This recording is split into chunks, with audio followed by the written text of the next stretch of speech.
What up, what up? This is David from the 5-6 Kings podcast. And Subway, just what the fuck? Honestly, like, what the fuck are you guys doing over there? You roll out the new menu with just the thinnest turkey. It's so thin, guys. It's so thin. Thinnest turkey. You got Steph Curry doing an ad, and he's like, I guess I don't have time in this ad to tell you all the stuff that's going on here. And then he does another ad where he comes back. He's like, Subway has so much changes, I couldn't fit it all into one ad. And then fucking Serena Williams comes out of nowhere, and she's like, I'll take it from here, Seth. Or Steph, not Seth. Seth Curry is the lesser Curry. That'd be like if I was like Venus Williams came in. Nah, I'm very sorry, Steph. Very sorry, Venus. We're talking about Serena Williams. She comes in, she's like, I'll take it from here, Steph. And she's like, look how fucking old this chef lady is. Look at her. I swear to God. She doesn't say that, but she's like, look at this chef. They just show an old woman. She's like, I've been waiting my whole life for this moment.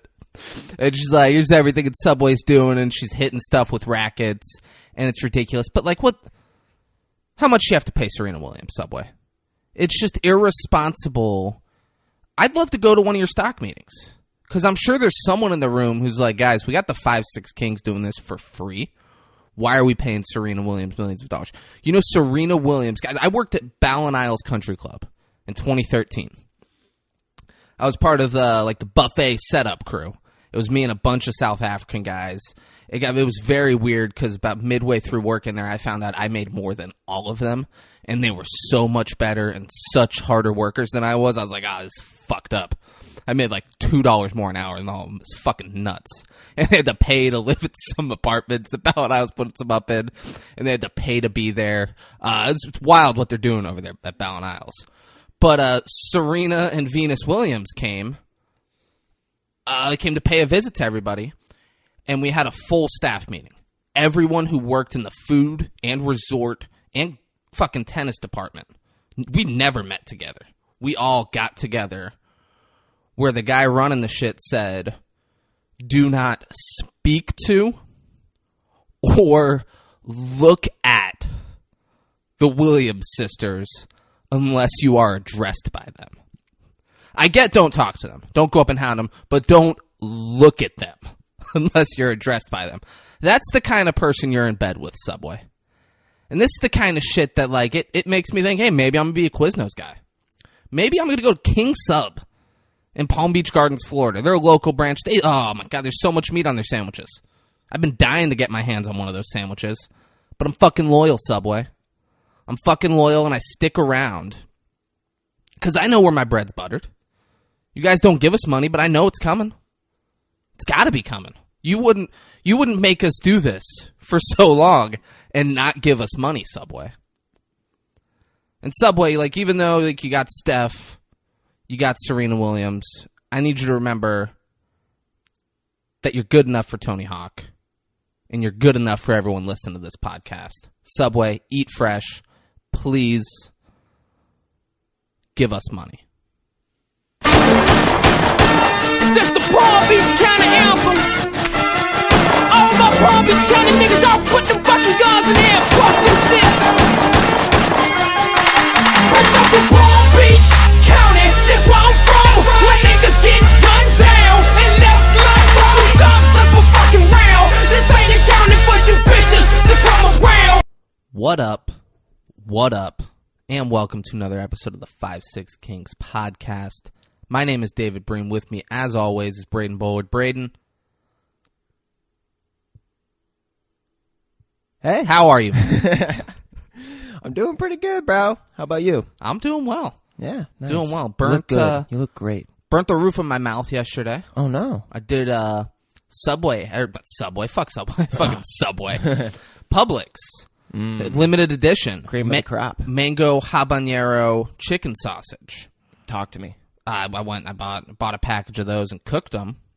I made two, just put them on buns. No mustard, no nothing. Yeah. Just on a bun. Uh-huh. And bit into the first one, and all of the juices just exploded from the sausage in the roof of my mouth, and just shredded right now.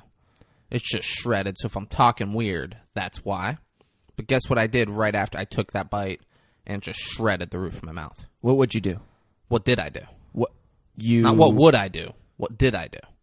Yeah, 'Cause it happened. You drank some 9.5 Kangen water. I sure didn't. Damn. I ate the rest of that sausage, and then I ate another one. That's how good that mango habanero sausage was. Highly recommend it to anyone listening. If there's a Publix in your area, it's a limited edition. If they got it, go get it. Full of flavor. Absolutely. Nice. Absolutely. Yeah, Just, I gotta try it. Don't eat it so quickly so the juices shred the roof of your mouth. Or do. Add it to the experience for me. Yeah. Yeah. Nice. How are you doing, Braden? You know, I'm doing pretty good. You know, I woke up and I just thought, man, what a beautiful day, especially to do a podcast with my dear friend David. David, how are you doing? Well, we're just going to keep doing this back and forth? Yeah. We're just going to keep asking each other how we're doing? I was thinking about it. I just did a whole thing where I talk about burning the roof of my mouth. Well, other than that, Other than that, I'm great. nice. Great. Went to Harold's Coffee Lounge in North. We're just going to keep giving free plugs to businesses. The more you make me talk in the beginning, Braden, the more I just plug businesses for free. That's all that's going to happen here. Went to Harold's Coffee Lounge in Northwood. And I went in Breton, working behind the counter. Nice. If she's working, more often than not, I just say, yeah, just do whatever. Do what I trust her. Yeah. Trust with my life today. I got a Give me Old Faithful. white chocolate caramel with whole milk.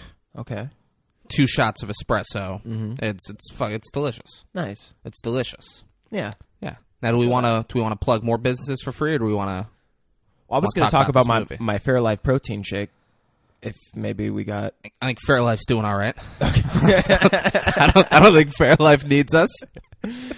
No, yeah, you're right. All right, let's jump into this. I don't know, if you guys listened in to last week, well, then you would know that this week we are doing the 1996 Mark Wahlberg, Reese Witherspoon Thriller. Thriller. You were going to say movie. It's a thriller. Thriller called Fear, and it was a little fearful.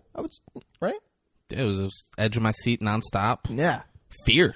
Yeah. I was terrified. This whole movie. Yeah. So how'd you like it, David? We giving our reviews now? Well, I mean, yeah. I give it 9.9 out of 10. 9.9? It's only one movie that's ever going to get a 10 for me. 9.9, This David? movie was almost perfect. I loved every second of it. Jesus. Every fucking second. This movie is as close to perfect as you can get without being perfect. Because there's only one movie that's perfect. What'd you think of this? I give it like a 6.1. Braden's a real piece of shit, ladies and gentlemen. He doesn't get movies, He just doesn't get what makes a movie good. Oh, well, I'm not too far off from IMDb, which gave it a 6.2. Yeah, go fuck yourself. And then When you're acting like we've agreed with IMDb on every movie we've done, we've been like, you know what? They get it. I'm honestly... They get it. What the Google users say. What they say. Google users gave it an 86, Of right? course they did. Of course they Of fucking... course they did. Yeah, I'm just jealous, David, because, I picked The Village, and you picked The Fear, and Fear's getting a way better rating than The Village, and I'm just jealous, all right? Fear's a better movie, man. It's a better movie. Step it up. Because of Mark Wahlberg, Marky Mark, is that why? Yeah. Whatever, bro. Yeah, it is. Reese Witherspoon did pretty good, all right? Rotten Tomatoes gave it a 46, and Metacritic gave it a 51. Yeah, go fuck yourself, Metacritic. Google users knows where it's at. Yeah. Well, what is their budget? Let's see. Where is their budget at? Because what they ended up grossing worldwide was $20,831,000. So good for them. Well, what's the budget? I'm trying to find it. Oh, come on, you told me you had all this. I thought we started recording because you said you had all of this. Well, the gross, their budget could have been $22 million, and they lost $2 million on this. Yeah, well, it's because we want the net, man. It's all about the net.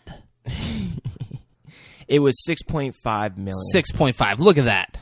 Tripling their investments. And that's for IMDb, because IMDb should step up their shit. Usually they have the budget as well as the gross. But yeah, or, like before we start recording our podcast, you should just make sure you have the things you tell me you have. I just depend. Instead of just not doing it and blaming IMDb. Yeah, that's how it goes. Blame IMDb. But yeah, so all right, let's talk award season. Oh, you want to hear the awards? Of course I want to hear the awards. Big awards. So they got 2 nominations and Damn 1 right win. they did. Yeah.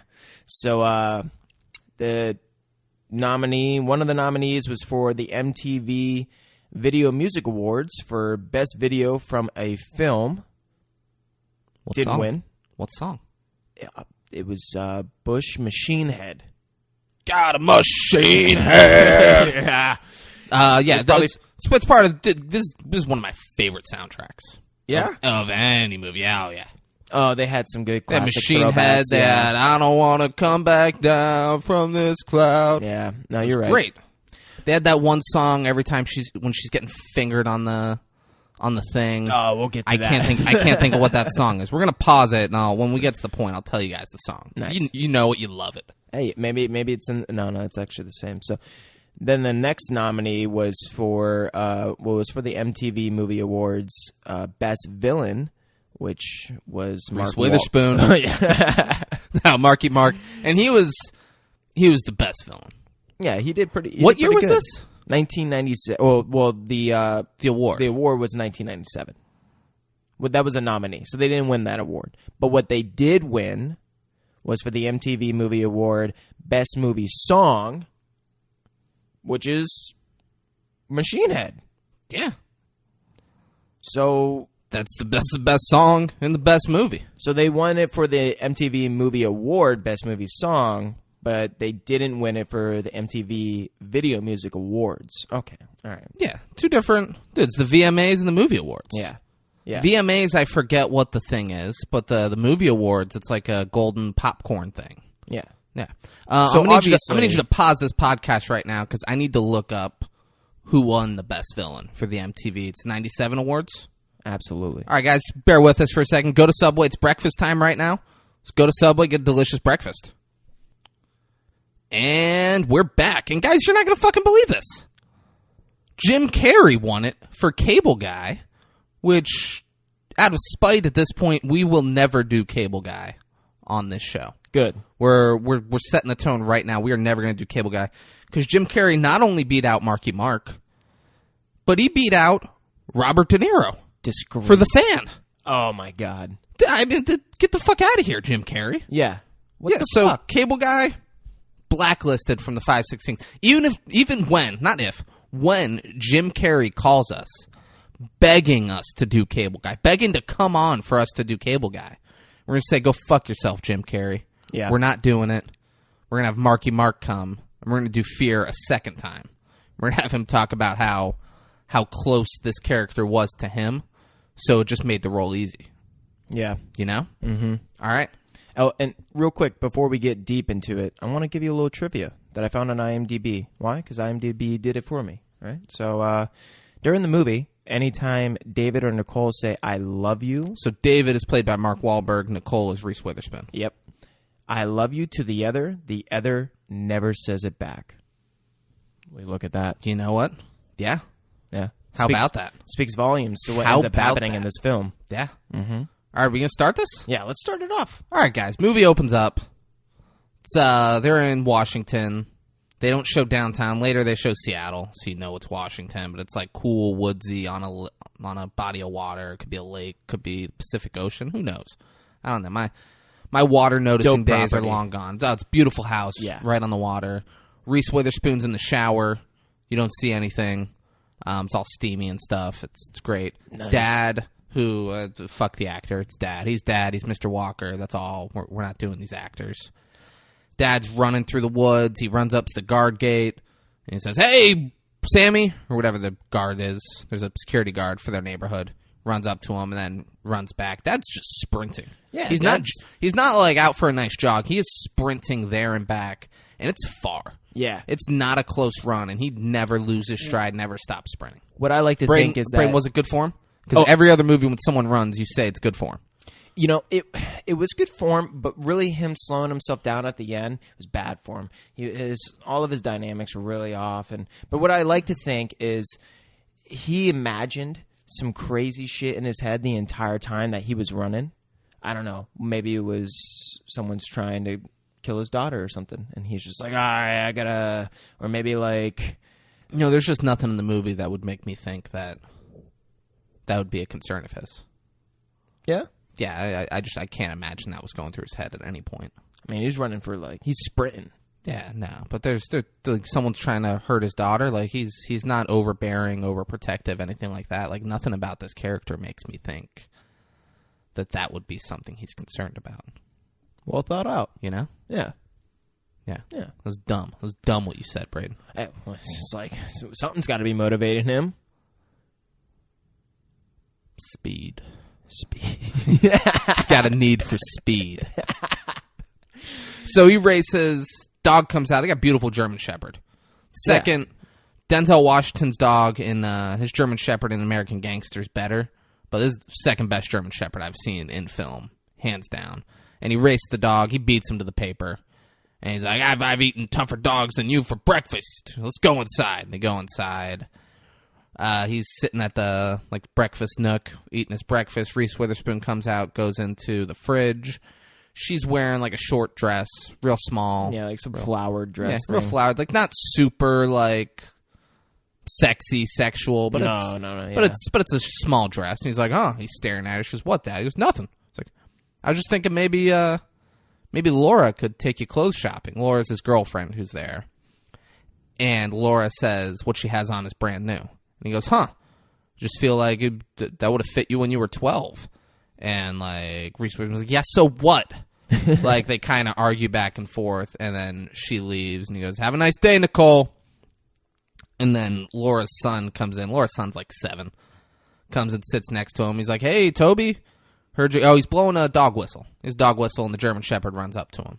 He goes, hey, Toby, heard you won your game last night. He goes, yeah, we killed him. He goes, I bet that must have made your dad happy. He goes, nah, Dad's too busy picking up chicks. And, like, Mr. Walker kind of looks at Laura. They kind of give each other a look like, ugh.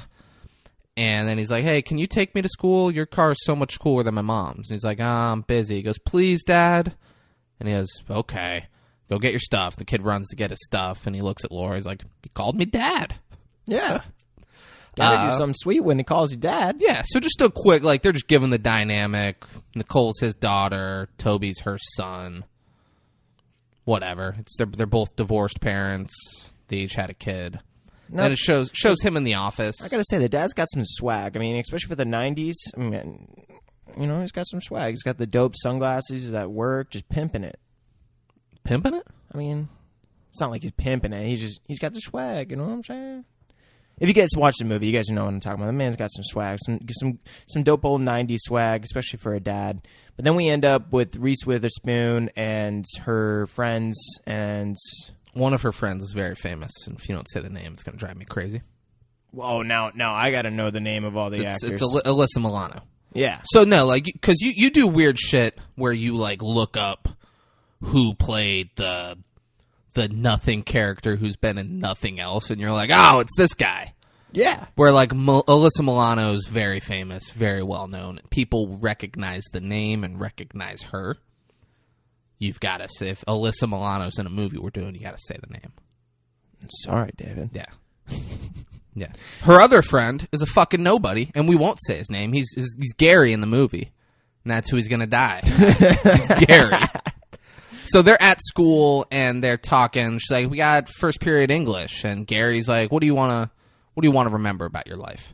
That you went to first period English, or that you lived?" And they get in Gary's car, and I'm expecting them to go do like some crazy stuff. They go to like it's a cool coffee shop, and there's a pool table in there. There's a bunch of people. There's cool music. It's like a downtown Seattle. Coffee was invented in Seattle. Is it a coffee or a bar? I thought it was like a bar. So, but it's 9 a.m. There's a lot of people there. Like, it's doing coffee, and like Alyssa Milano orders a piece of chocolate cake. Yeah. So they have a little coffee shop there. But later in the movie, they're drinking there. Yeah, Seattle's so it's pretty wild. They got it all going there. It's a cool place. Yeah. There's a person passing out flyers for this fetish party that Saturday night. Yeah, we'll circle back to that. But even on the flyer, I didn't really understand the whole fetish part. Showed like a bobcat. Yeah. It's like fetish. 10 p.m. till whenever. There's these guys shooting pool up on the second level. Alyssa Milano just doesn't stop staring at this one dude.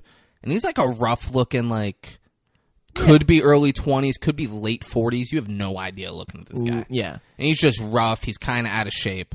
But Alyssa Milano can't stop staring at him. And Reese Witherspoon's like, hey, quit staring so much. You're making it too obvious. And then kind of out of the shadows, he's just not in the picture. Marky Mark walks up to shoot a shot, and he looks fantastic. It's young Marky Mark. Like, 90s Marky Mark was maybe the best looking person ever. Like, he was just jacked and a good looking young dude. 90s Marky Mark, like, he catches Reese Witherspoon's eye, and with good reason. With good reason. So, and then she sees he's looking at the flyer for the Sex Panther fetish party from 10 p.m. until whenever on Saturday. The sex fetish? The Sex Panther. Oh, Panther. Fetish party. There's like a panther on it. Yeah. So then we cut to Alyssa Milano and Reese Witherspoon are by the pool. Yeah. And they're looking at like some magazine. You learn a lot about Alyssa Milano here. She's like, wouldn't it be great to just been there looking at like some sexy chick? They have like a Hustler magazine there. It's like some chick just looking hot. She's like, wouldn't this be great?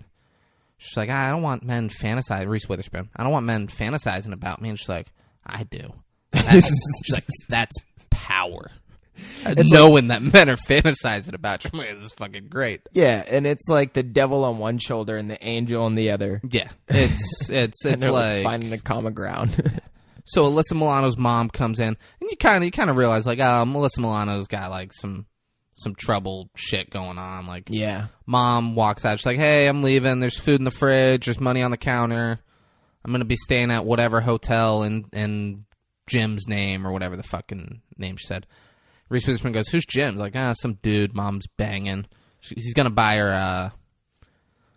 a Mercedes, which means I get her car, so that's pretty sweet. Well, I'm confused because they look like they had like a nice house. Were they rich, or was the mom, like, did she have a father? Because there's got to be something up with the family to where, I don't know. You know what I'm saying? Like, seems like mom, they don't go into it a lot. They don't. It's really quick, but. Seems like mom is, she divorced dad, or dad died and left money. Yeah, I just kind of wish they. And she's dating another dude. I mean, did we really need to really dive into Alyssa Milano's character? Well, yeah. That's what this movie was missing. That a little bit. If it did that, is the perv you're giving it an 8?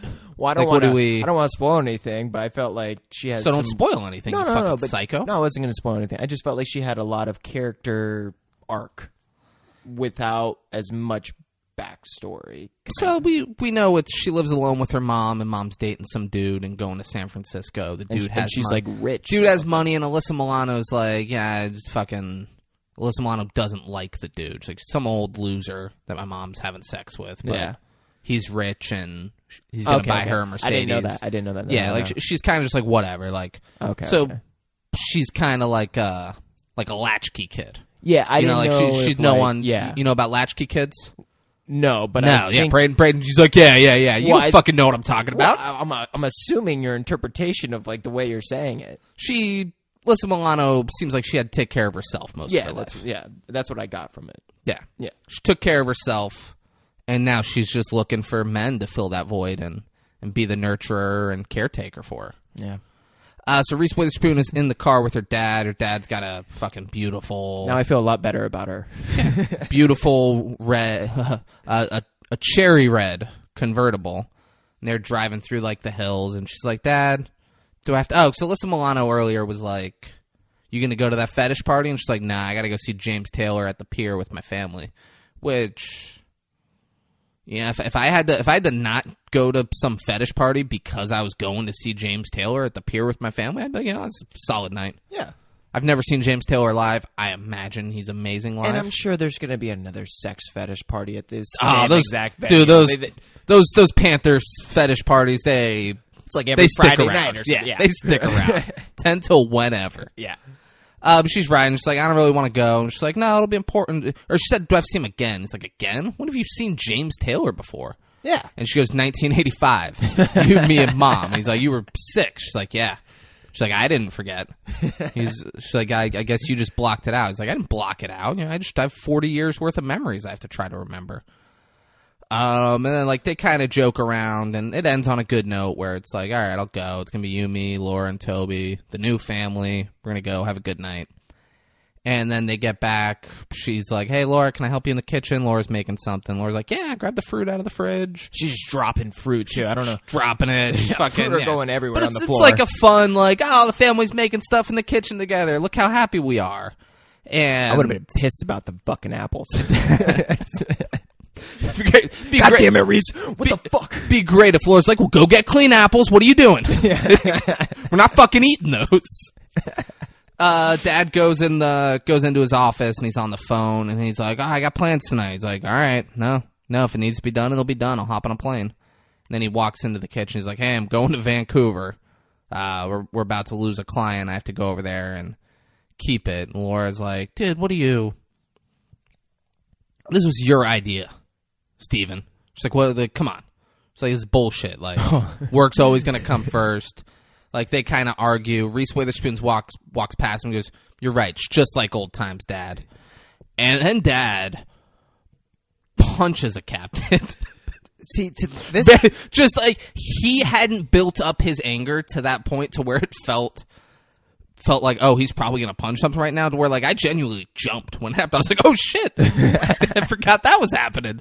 He's just pissed. He just punches a cat, and he's like, I can't go to James Taylor.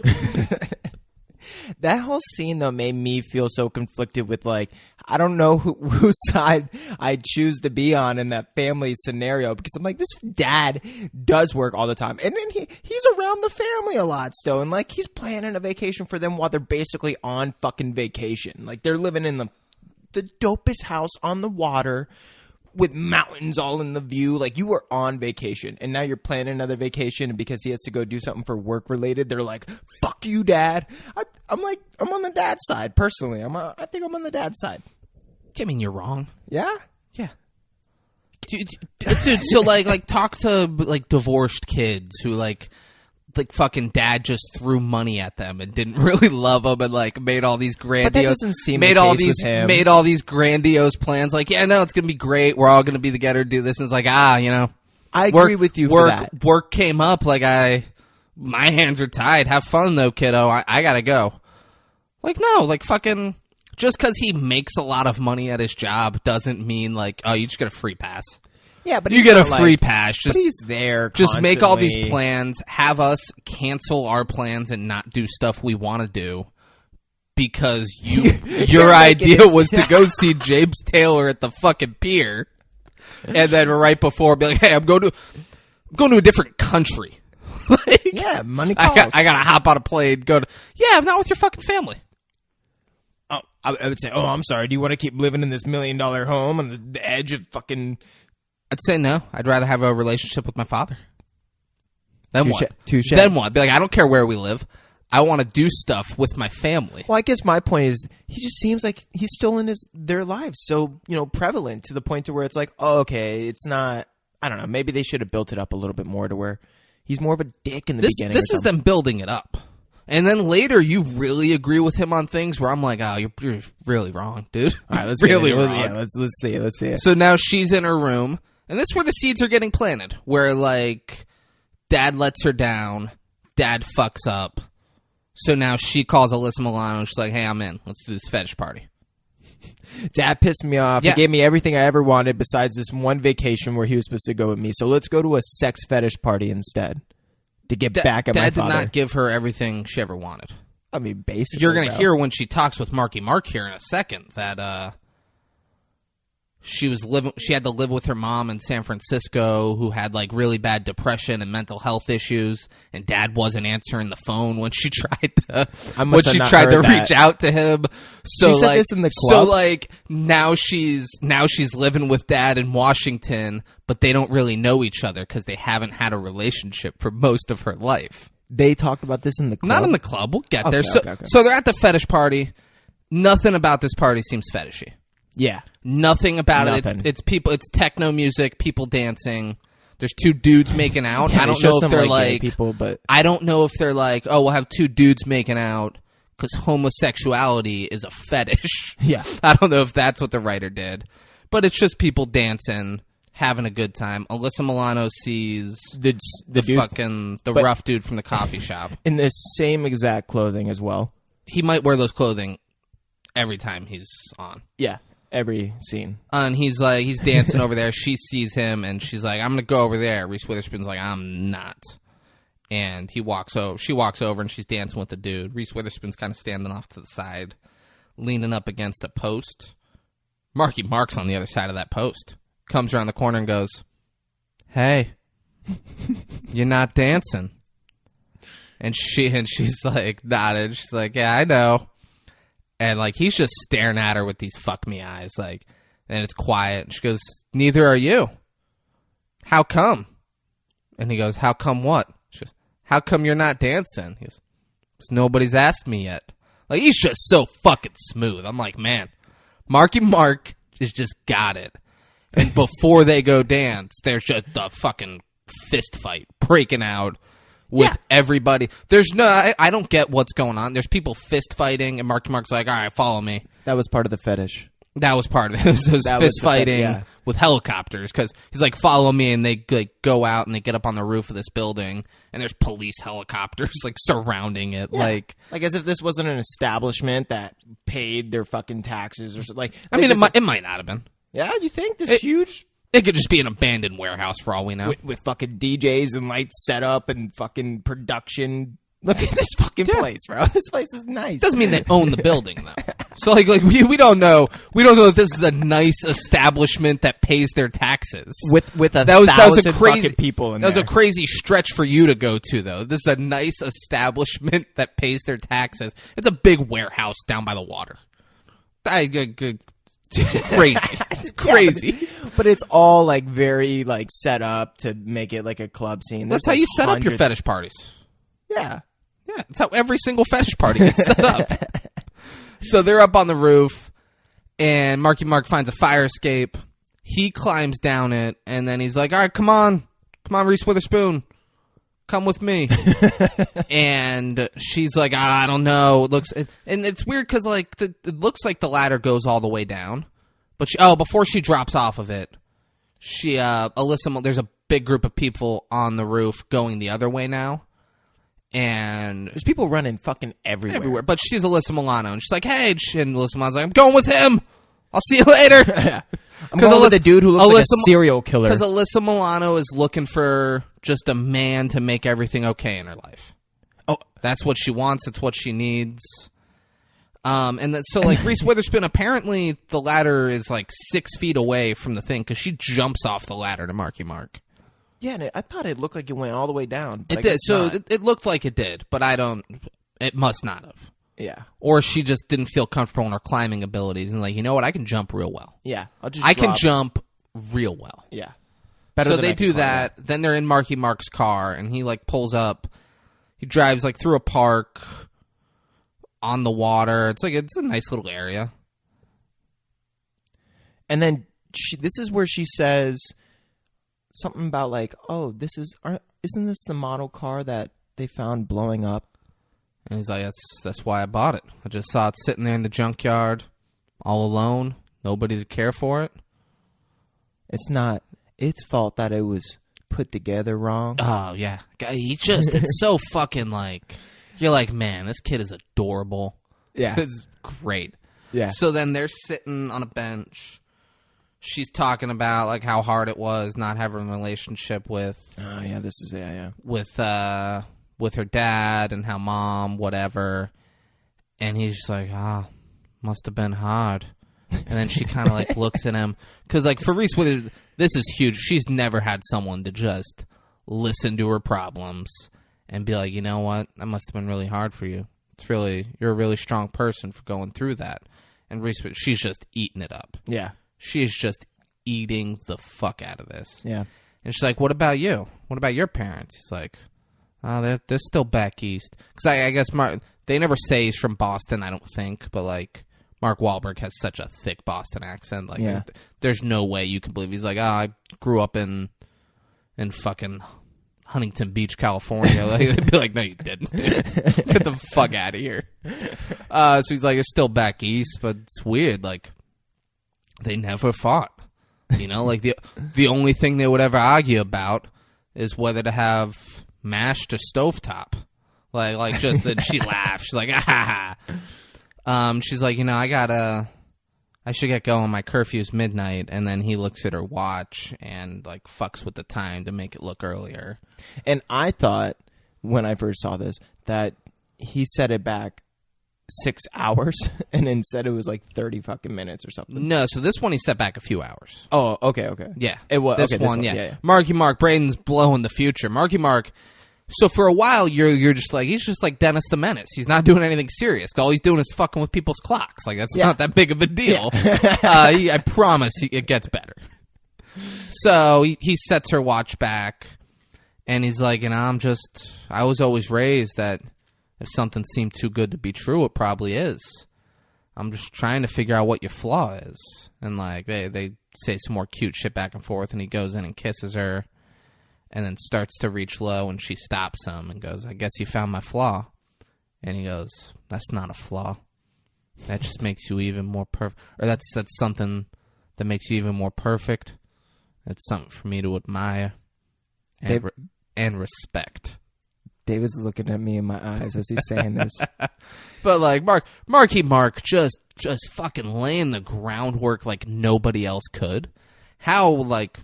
Cable guy was just like, you're gonna get Cable and we're gonna be best friends, and like how he won best villain, it blows my mind. It's Marky Mark fucking crushes it. Yeah. Because he seems like the perfect guy here. Yeah. Seems perfect. So they leave. And they really, they end up kissing a little bit too, and they hang on that. They hang on that shit. So they make out for a second, but then she's like, hey, I've never... I feel like in the 90s they really, really zoned in on them kissing scenes more than the 2000s. I don't know. Is that just me? Is it me? I mean, The Village, we don't even get to see Joaquin Phoenix and Bryce Dallas Howard kiss. That's what I'm saying. They pan away before it even happens. The kissing scenes were better in the 90s. Why'd you do that accent when you said that? Yeah, what was you did an Italian accent. I was listening to you. Yeah, it was all about the 90s, eh? So now Reese Witherspoon is home, and Dad's girlfriend is like, "The fuck are you doing? It's 2:30 in the morning. I've been up waiting for you." And she's like, "My watch broke. I can't help it if my watch breaks." And his girlfriend's not buying it all. She's like, "Whatever. Just go to bed. I'm too angry to talk to you. And wash that makeup off. You look like a slut." Hell yeah. I'd love... the dog was in this scene. And the dog doesn't get off the couch when Reese Witherspoon gets home. And I don't know, I've known a lot of dogs in my life, and usually it's a young dog full of energy. Yeah. Usually they get up and greet people at the door. No, yeah. And his dog just laid there. Yeah. I know. How about that? I remember that. And it was just like... Because they were kind of like, they were getting into it, too. They knew she was in the room for a minute. Dog just laying there. Just like, I don't give a fuck. It's like, can you guys... He's like, yeah, you do look like a slut. Wash that makeup off. Can you guys fucking get out of here? I'm trying to sleep. So now Dad, it's great. So he gets to the gate, and the security guard goes, "Morning, Mr. Walker." And I thought for sure, that's all the security guard says. I thought for sure he was going to be like, "Oh, late night for Nicole, huh?" Like, I thought for sure he was going to go into it. He did really quick. Is his last name Walker? Yeah. Oh, dude, this is back to back. Yeah. Back to back Walker. Oh, yeah. Next week we're doing Walker, Texas Ranger. Yeah, this is no fucking coincidence. Okay. All right. Walker, Texas Ranger next week. All right. Not really. Yeah, fuck that. So he's talking with Reese Witherspoon, and he's like, "Who's the guy?" And she's like, "It's the guy I met." And he's like, "All right, I want to meet him." She's like, "Dad, I don't even know if I'm going to keep seeing him. Like, what do you meet him? That's crazy."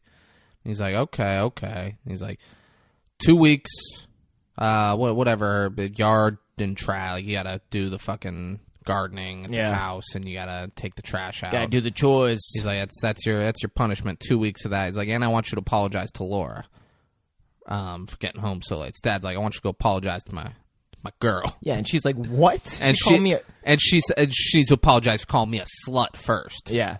And Dad didn't know that. Dad makes a face like, ooh. So now Dad's talking to Laura. Damn. And he's It's like girl drama. I don't know how to take care of this. Laura's like, you were too soft on her.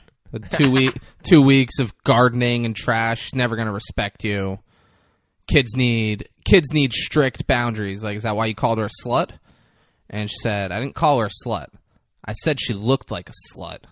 That's because she did. She had 2 pounds of makeup caked on her. And you know, the mom's acting like a mom. The stepmom's acting like a mom. Not even a stepmom.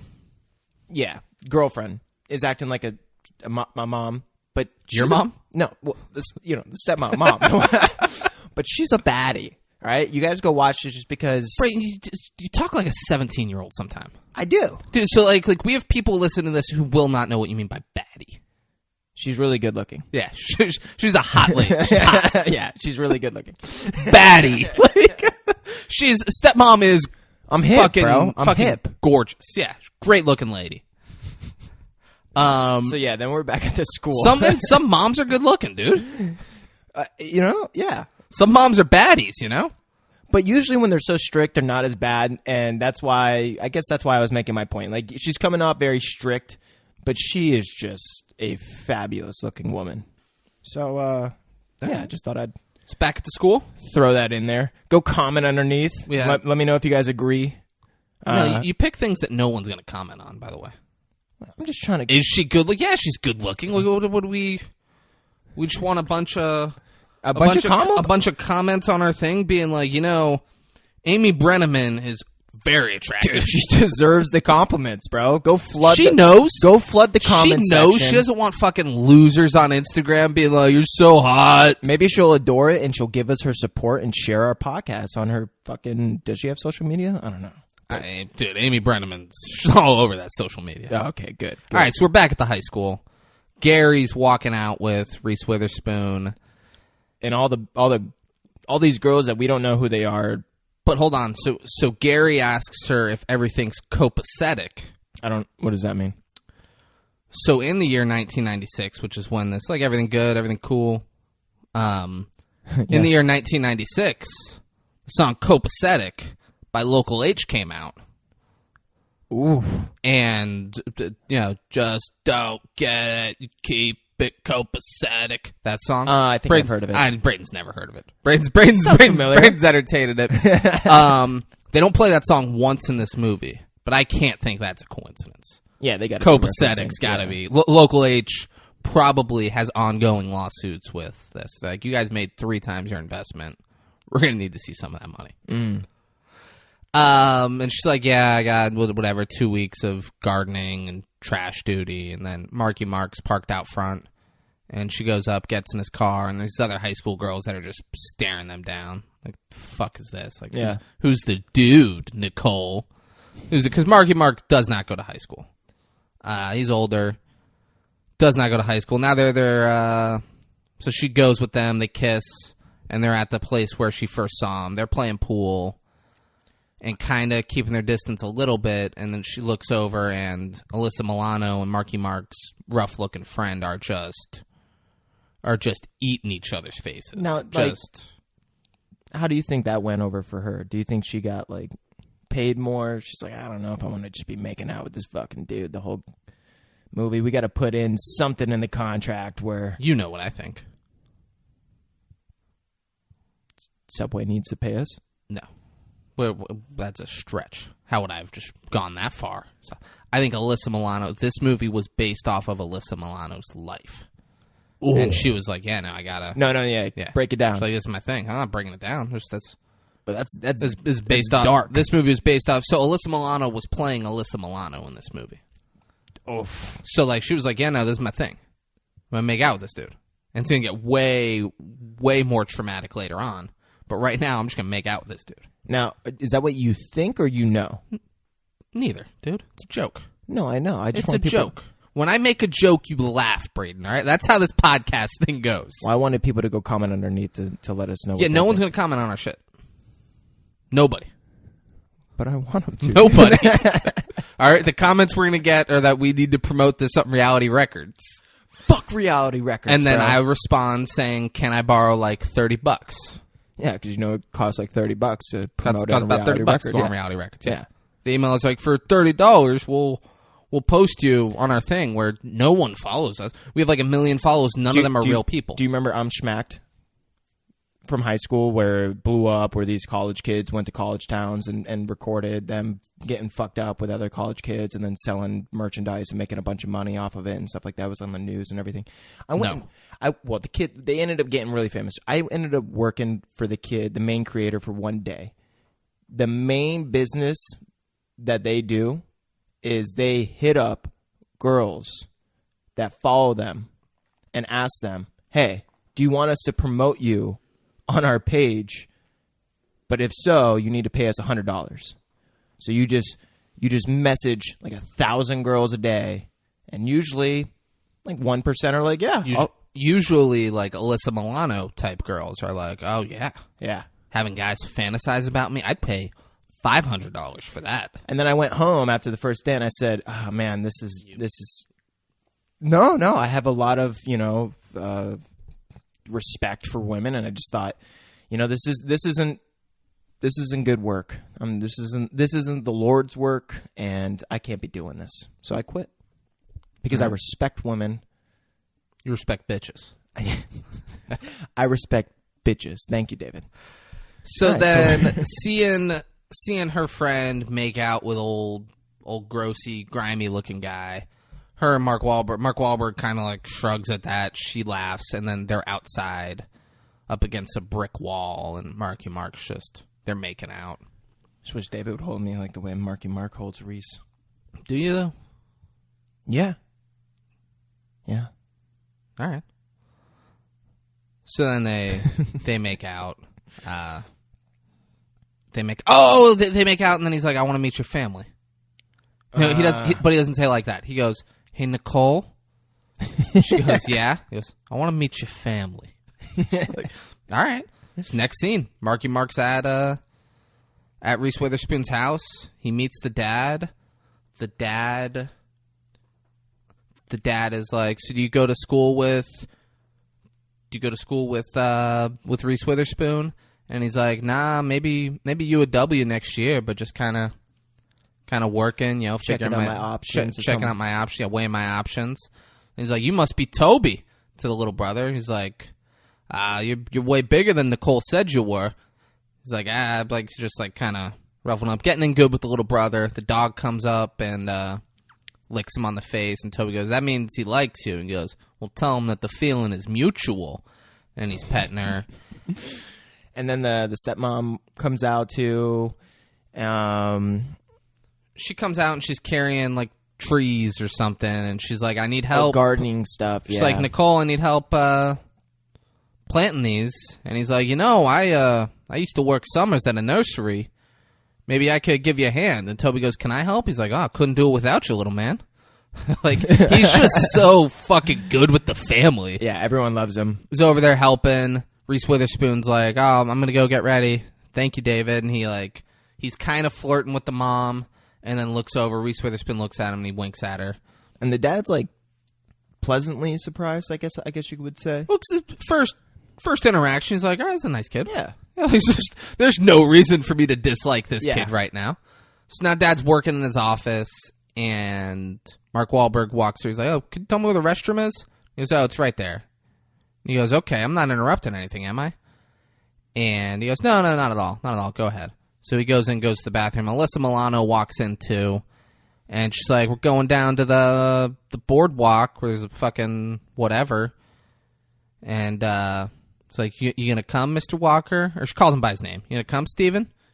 You could win me a bear. Like, she's flirting with the dad. Hardcore. And while she's doing this, Marky Mark goes, hey, Nicole, get me a Coke. Yeah. Says just like that. Get me a Coke. And then kind of looks at dad while Melissa Milano's flirting with dad. Yeah. And dad like kind of looks at him like, the fuck did you just do to my daughter? And then kind of goes back to staring at Alyssa Milano, bending over, showing her ass in his face. Like, she like turns around to fix her fucking shoe, and it's like sticking her ass in his face. And Marky Mark's smirking, like looking at him. Nicole comes in with a Coke. And he goes, you almost ready? She's like, yeah, just give me a minute. He's like, I want to get there before dark. Try to remind me. I want to talk about the scene later.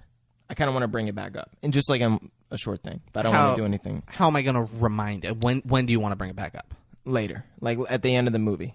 After we do the whole movie, you want to talk about this scene? Kinda, yeah. Is there a reason? Is there a reason you wouldn't do it right now? Yes. Okay. Yeah. At the end or near the end? Near the end. Probably after we pass a point where it's like, okay, it's not spoiling anything. You feel me? No, because I don't know what you want to talk about here. That's what I'm saying. So after, yeah. So am I just going to keep reminding you? All right, guys, after every scene, I need to remind Braden that... No, just near the end. So Marky Mark... He's like, Nicole, I want to get there before dark. And then she leaves, and before he walks out, Mr. Walker goes, David, Nicole's curfew is midnight, not 12:05, midnight. And he goes, yes, sir, Mr. Walker. And then Mr. Walker gets a phone call, and he turns his back to him. And old Dennis the Menace here, he fucks with the clock. And then I thought... Yeah, he put it back 6 hours? Yeah, no, he turns it back like a half hour. And I immediately thought, if he turned it back 6 hours, that's not going to do a damn thing because he's going to look and be like, it isn't 8 a.m. Yeah, what are you doing? So then it shows them, they're at like this carnival thing. Oh, the girlfriend comes in and she's like, hey, I have all this trash and shit that needs to go out, and Nicole left. He goes, why don't you have your helper grab it? Then she just leaves the trash in his office and walks out. Shows them now they're at like a carnival. Yeah, like it's like a boardwalk carnival. It looks like it's there all the time. And they're kissing, and he's grabbing her ass. And they're kind of looking into each other's eyes a lot. You could tell that Reese is really starting to trust him, and yeah, he's reaching up her shirt, and they go on the Ferris, or not the Ferris wheel. They go on like a roller coaster. Yeah, they're on a roller coaster. And this is where... I told you guys I was going to come back to the song. It's Wild Horses by the Sundays. You know, it's... Wild horses, could it drag me away? That was nice. It's like that song's playing, and as they're going up like the slope for the thing, he starts just reaching up her skirt and fingering Reese Witherspoon. Like she's all for it. Like he's touching like her leg and stuff, and she moves his hand to her pussy. And she starts, what are you, 12? I say pussy and that makes you laugh, dude. It's just the way you said it, bro. And then you're like, he said pussy! Pussy! So they're doing it. Braden wasn't sure if that was the most, he's like, should they be doing it on a roller coaster? I was like, oh, absolutely. Are you kidding? You know how thrilling a roller coaster is already? No. That is. We had this conversation. Don't say no. It was more. No. It was more of the point of the fact that like the way the roller coaster's set up, like what an awkward way to try and finger someone when you're like they're sitting in the front. You're barely even touching that coochie the way y'all sitting and shit. They're sitting in the front. Don't do your weird voice when you like. What was that voice for? They're barely even touching the coochie the way the fight. Like just talk normal, dude. There's certain voices for certain things. Bro. But so he fingers her on the thing, on the roller coaster, and she's a woman now. Reese Witherspoon did it. And so it cuts to Dad. He's in his office, and he's like, all right, I'm packing the stuff. I'm going to drop it off at FedEx. He's on the phone. He's like, their last drop-off's at 7. And we can't hear what the guy on the other end of the phone is saying, but I'm assuming he's like, well, it's 7 now. What are you doing? He's like, what do you mean? It's 6:30. He looks at his clock, and he's like, it's 6:30. The guy's like, no, it's after 7. Then he looks at his watch, and he goes, oh, shit! So he realizes he's been duped. The clock's wrong. Actually, he doesn't realize he's been duped. He's just like, oh, my clock's wrong. Yeah. I was looking at the wrong clock. So now we're back at the fair. Marky Mark is at like a gun shooting thing. Reese Witherspoon looks over. Alyssa Milano is like heavy making out with the rough looking dude, and she's like kissing his neck, and the guy looks up and sees Reese Witherspoon, and he's just like an intensity in his eyes, and he just fucking points at Reese Witherspoon. Just points at her. Doesn't get addressed. We never see Reese Witherspoon and this guy talk the whole movie. So I was going to ask you. But he aggressively just points at her. What do you think the director told that actor? No idea. I couldn't even venture to guess. I'd love to be funny right now and have something cool to say that I think he said. No, it is such a just out of place, what the fuck is that guy's deal scene? I don't know what the director could have said to him where I was like, oh, it makes sense that he did that. I like to think that the director was like, they had like a bunch of takes because the point wasn't like serious enough, wasn't over the top enough. Like, they just kept doing it. It's like, No, no, I need to feel the point. Yeah. More of the point. I need you shaking. So she turns back to Mark Wahlberg. She's like, that guy's fucking crazy. Turns back to Mark Wahlberg and like, right? and why right there would you be like, Mark, your fucking best friend is acting like a fucking psychopath, dude. What? So that's, I mean, no, but that was a crazy point. That was no normal. he didn't, dude. Laugh off That's the point. that's crazy, dude. So like, if you're making out with a girl and I point at her like that, and if she immediately brings it up to you, you need to be like, I don't give a fuck. What? I would. I'd be like, hold on. Well, yeah, I don't know. I guess it depends. Yeah, But they're different. Like, would you want them to? Did you want the result of that point to be a fist fight? no. What did you want to happen? What would it have added to the movie if she's like, why is he pointing at me like that? Yeah, I probably would have, and he would have been like, he's just joking with you. Don't worry. I think it would have added. I like her saying nothing. It's perfect. Yeah. It's perfect. She says nothing like a like a good girl. Bro. So she turns back to Mark Wahlberg and he won her a peace pipe and gives her a peace pipe. And then they walk off and they go to the fucking the girlfriend's doing she's doing like claymation in the garage or something. She's doing like gardening at like the middle of the night. I don't know. Is it gardening? I thought she was like working with clay. Like, I thought it was dirt in a bucket. It could be. I could be wrong. I could be wrong. I thought she was. I thought it with was soil clay, like she's like in the movie Ghost with Patrick Swayze. I thought it was like one of those clay things. I can be way off though. I thought it was just stuff for her garden. Yeah, you're probably right. That would make more sense. She was gardening earlier, but like in the middle of the night when you can't see and shit, and you're like, it's a weird. She's really mad at him. She's just keeping herself busy to avoid it. It's not healthy, but it's what's going on. Yeah. And he comes up and he's like, I really fucked up. So I fucked up. I missed the FedEx drop off. I thought I had more time. Whatever. I have to go to Vancouver. And she like makes a face and he's like, you should come with me. He's like, we could stay at that same hotel we stayed at before. And then she smiles. She's like, all right. And then the next scene, it's them. They're loading up the car. And that smile, God, that's a good smile. I'm sorry, I'm just infatuated with this stepmom girlfriend. What's her name?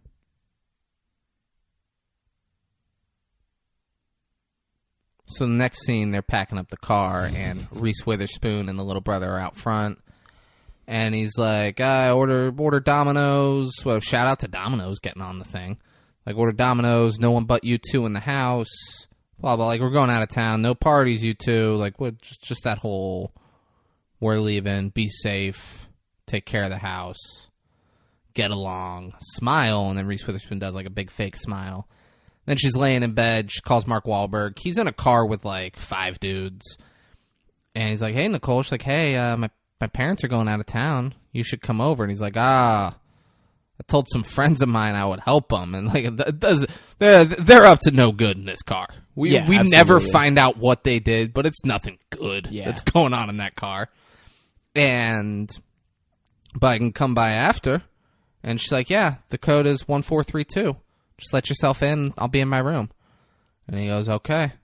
And then they hang up, and you know, I've had, you know, exes in the past who have given me their passcode kind of thing, but dude, to do it for the first time or second time, the dude showing up to your crib, like that's a little much. Like, I don't know. She's young. She fucking just got fingered on a roller coaster. That's what I'm by saying. This guy. Like it's a whole. She's like, I've never been with anyone like this before. I think I'm in love with him. Like what? It's what she wants. And dude, like she wants to lose her virginity here. David's always rationalizing my devil's She's advocate. not thinking because you pick weird moments.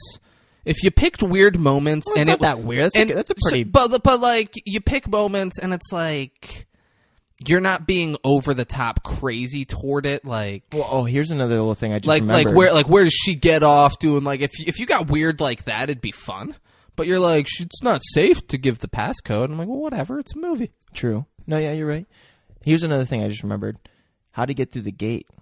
The other gate. Mark Wahlberg doesn't. And also, she could have called and said, hey, my boyfriend David's All gonna right, it's a come. movie. I get it, bro. Dude, have you been to a gated community before? Yeah, it's very strict a lot of times. Yeah, but if you call, if you call and like, hey, David, whatever his name is going to be coming over tonight, let him in. Okay, Miss Walker, this is your house. I'm the fucking security guard where you live in a multi-million-dollar house.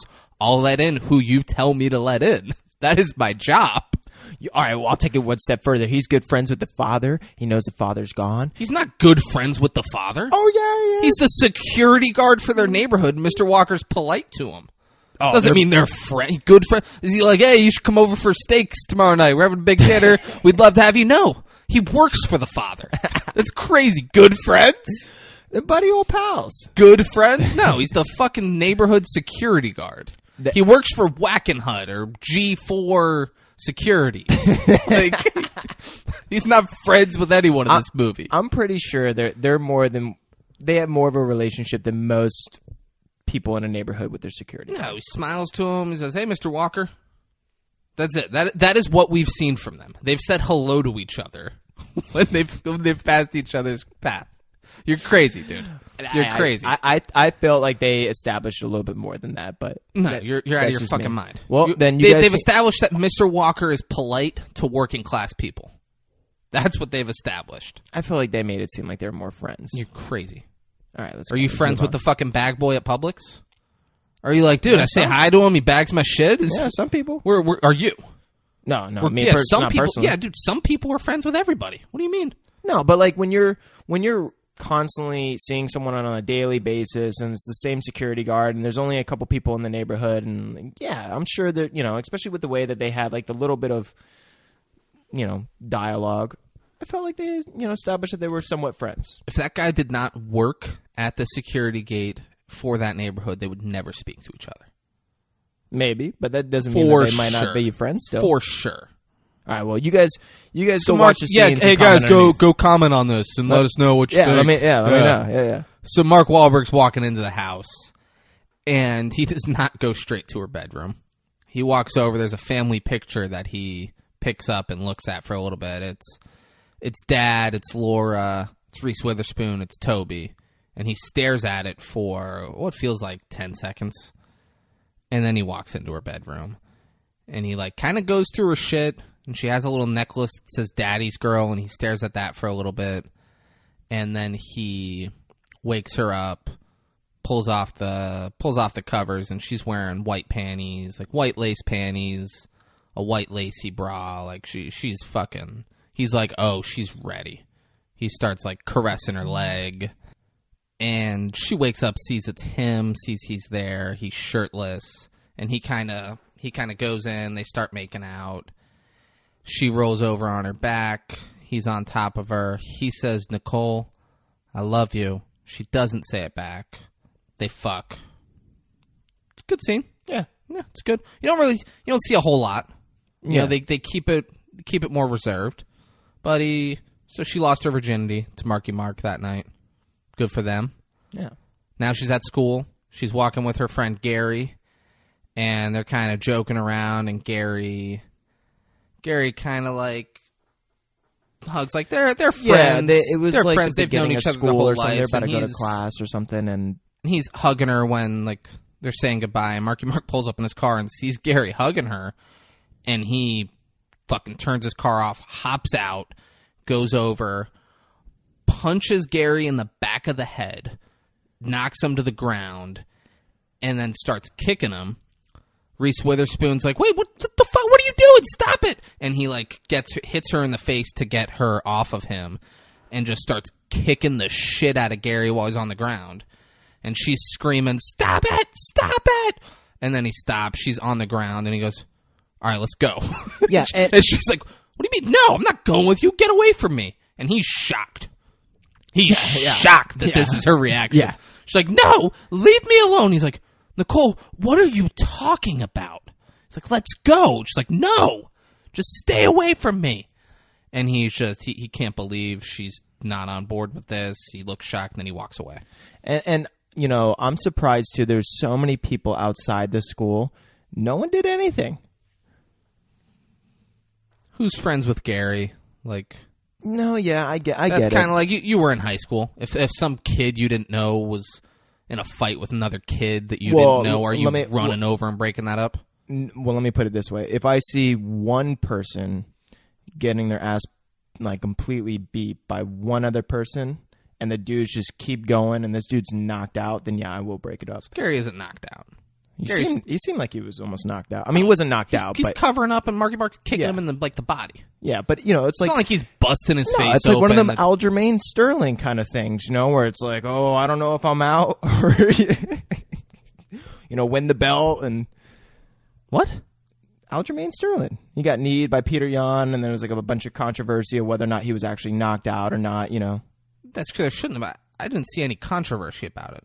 What do you mean? So those of you listening, UFC Bantamweight Championship match. Peter Yan lost via DQ to Aljamain Sterling. Mm-hmm. Aljamain Sterling was down. He was on his knees, yep. And Peter Yan kneed him in the head. Temple, yeah. Yeah. I didn't see any controversy. I was like, well, no, I'm not Aljamain saying Sterling shouldn't have fought. No, yeah, 100%. I'm not saying that. I'm saying like all the other fighters and everyone are trying to make it seem like as if he was almost like acting that he was hurt. Fuck any of those fighters, because you know Anthony Smith got kneed when he was downed against John Jones. No, I think Aljamain was hurt. Yeah. But any fighter who was like, man, that's bullshit, he should have just kept fighting. Anthony Smith got kneed when he was down against John Jones. Yeah. He was like, no, I'm fine. I'll keep fighting. John Jones then kicked his ass the rest of the fight, left with the belt. Anthony Smith. I think he says he regrets that somewhat. Anthony Smith hasn't been in like a main event, hasn't been in any big fights since then. Yeah. He's like opening pay-per-view cards, or he's on fight night cards. Like, he's not. Yeah, exactly. He could have main evented at least one more pay-per-view. Yeah. If he was just like, no, I'm done. So my point was like, he's kind of like Aljamain. This was nothing like that. Well, I just mean like he's probably this was absolutely nothing like that. Dude got hit in the back of the head, bro. Yeah, and he was covering up because like he's like, I'm not going to get up and fight this physical specimen who's beating the shit out of me right now. I'm going to cover up. Like, I'm not standing up and swinging on him. He's like, I'm covering up. He's not going to hit me in the head. He's kicking me in the body. Whatever. So then they cut. Reese Witherspoon's in the shower again, and she gets out, and she's got a black eye. Girlfriend, it's weird. Like, she's knocks on the door, and she's like, hey, coming in. And comes in while she's in the shower. I guess girls can do that. She brought in like something for her to try on, and she brought like a shirt. But what I am remembering now is she wears a lot of purple. There's a lot of purple clothes, a lot of purple outfits in this movie. A lot of purple. Reese Witherspoon wears a lot of purple. Yeah, and so does the father a couple times too. And I don't know, like, there's got to be something about that. Well, that's because he's pimping, bro. Yeah, so you talked about that earlier. He's big pimping. But like the wardrobe department, and there was definitely probably something with, I don't know, characters and certain colors and certain things. I would assume. Yeah, I don't know. I don't know what it is, but I would assume that the writer or the director was like, oh, I like this color for this to mean this or something. All right. I would assume. So then the girlfriend comes in and sees she has the black eye. And she's like, what happened? She's like, oh, I got elbowed in the eye at gym class. She's like, okay, well, let me show you how we cover that up. And, like, she gets some makeup out, and then they cut to Reese Witherspoon. They're walking down the stairs. Reese Witherspoon's packing her shit up to go to school. Says, Can I say something, too, about this scene? The dog doesn't do anything again. It's like every single time a human approaches this dog, the dog does not give a fuck. Yeah, I don't think it's that weird in this scenario. Okay. I think they're all in the house. Yeah, I mean, it's not like a new person coming through the door and he's just like, I don't give a fuck. Like they came down the stairs, but dog's being a dog. Yeah, maybe he's just tired of this shit. Yeah, he's tired. She's slutting it up. He's like, I know she. She got makeup on again. But so Reese Witherspoon says bye to her dad. She gets some shit for school, Yeah. And then she says thank you to Laura. And he's like, what was that about? She's like, oh, she got a black eye in gym class, and I gave her a little makeup tutorial on how to not look like a slut. Which, great. Yeah. Next, so at school, her and Gary are walking through the hallway. Mark Wahlberg's there. Just stalking. He's just like in the shadows watching her. He sees her and Gary at her locker, and then he goes over. So, like, we don't see him do it. Just next thing we see, he sees her at her locker. Next thing we see, she's back at her locker later. Well, no, because because Mark Wahlberg, while stalking her, overheard her apologizing to, what's his name, Gary, about like how she's never going to see him again, and she's so sorry that he did that to him, and then he overhears that. Okay. So then he's like, oh, I guess the only way for me to fix this is by putting a note in her locker. That's what I got from it. Yeah, she opens it, a note falls out, and is like, "I'm so sorry. I can't even explain how sorry I am." But wouldn't you? Does she know his age at this point? I mean, did we ever even find out his age? We never find out his age. We know he's out of He's got to high be school. Yeah, right. He's in real life. Marky Mark was like 25 when this movie came out. But my point is, they're wouldn't they're probably trying to say he's like 19, 20. Like yeah. He's fresh out of high But school. like, regardless, wouldn't you still find it weird that he like found your locker in your school when he doesn't go to that school? Absolutely. Yeah, like absolutely. Nothing about that would be like, oh, it's so sweet. Be like, oh, this is fucking crazy. Yeah, that's what. It's fucking crazy. How's he know where my locker is? But it was like, hey, I'm so sorry. That'll never happen again. Meet me at whatever the name of the place where she fucking where they ditch school and there's the pool tables and the stuff. Yeah, and he's sitting at the bar there drinking. It's like, I'll be there waiting for you, and then she never shows up.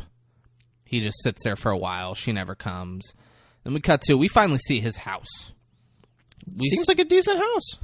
That's what I was thinking. I mean, until you, I guess, get inside. Until you go inside. So Yeah. the exterior of it's big. Yeah. It's big and looks like a normal house. And there's guys at the door, and they're like, I'm here to ask about a cat or something, Yeah, or the ask cat. about a dog, some animal. And guy lets him in. He's like, sit over there. Guy's passed out on the thing. He's like, don't, he's on full alert, though, so don't be worried about him. And then he goes to the guy. I forget, they're selling drugs, these people. Yeah. And he goes to the guy, and he's like, go up to David, see if he's in for tonight. And he goes up, and Mark Wahlberg has a cot in his bedroom, and he has just on the wall, there's a mugshot of him, and then just pictures of him and Reese Witherspoon. And he's like, hey, man, you coming tonight? And Mark Wahlberg's like, no, not coming. He's just not happy. Just staring at the He's ceiling. just fucking staring, just fucking brooding.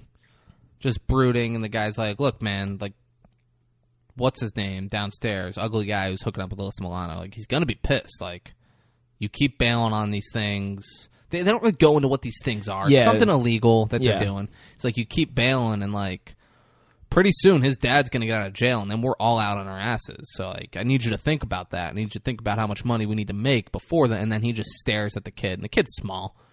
And Yeah. he just stares at him looking pissed, and the guy's like, all right. And I get it. He backs out of the room, and then Mark Wahlberg just goes back to Staring at the ceiling.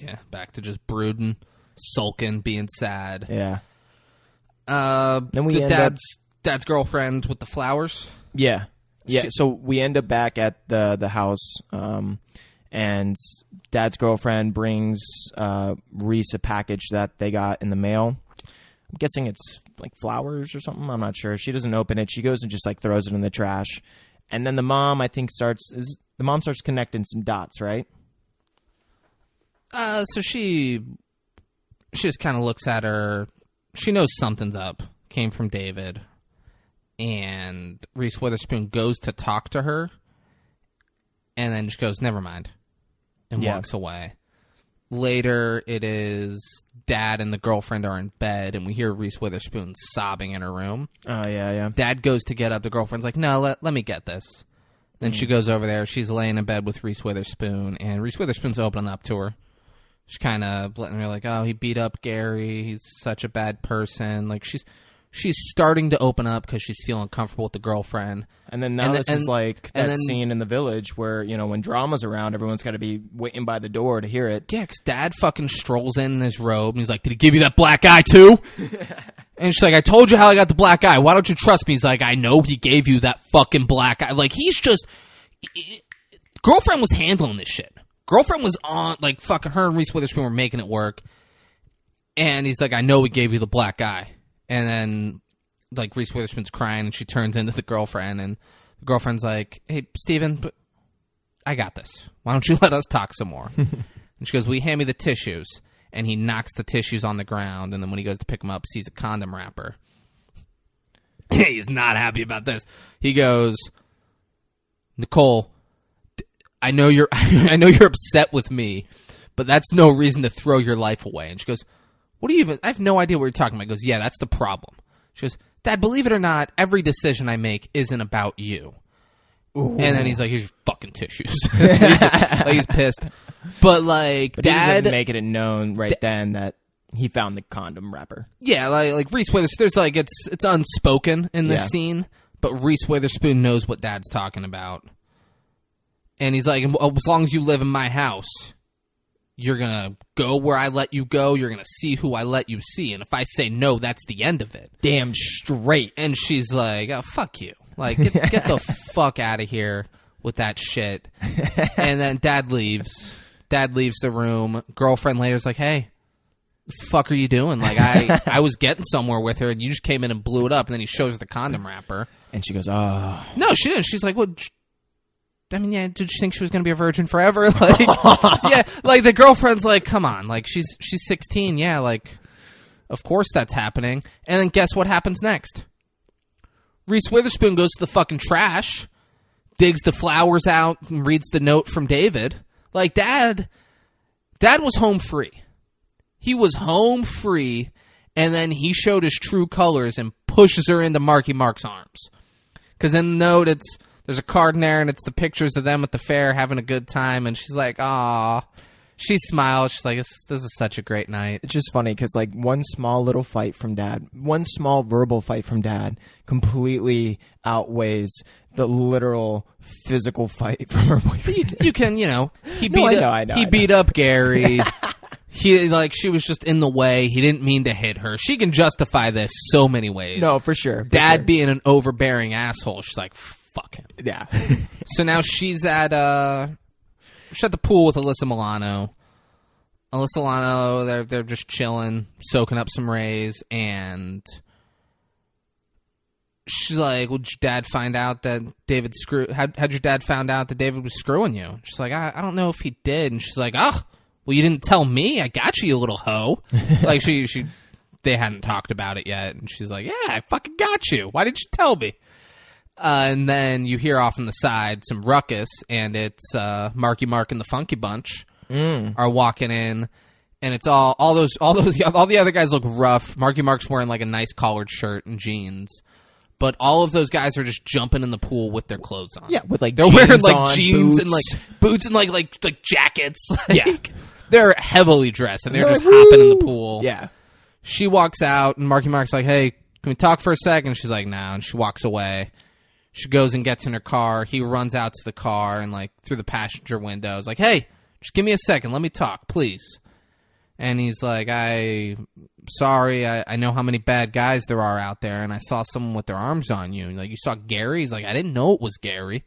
I just saw some guy with his paws all over you, and I just wanted to protect you because I love you, and I would kill anyone if they hurt you. Like, just fucking over the top. Like, it's pretty good accent there, David. There's a lot of guys out there who I make fun of your accents, and you think you're gonna come in later and make fun of my Marky Mark accent. I'm actually not making fun of you. That was genuine. Yeah, fuck you, man. No, seriously. Fuck you. No, fuck you. He's like, I saw some guy with his paws all over you, and he's like, I would kill anyone who hurt you, Nicole. I'd fucking kill him.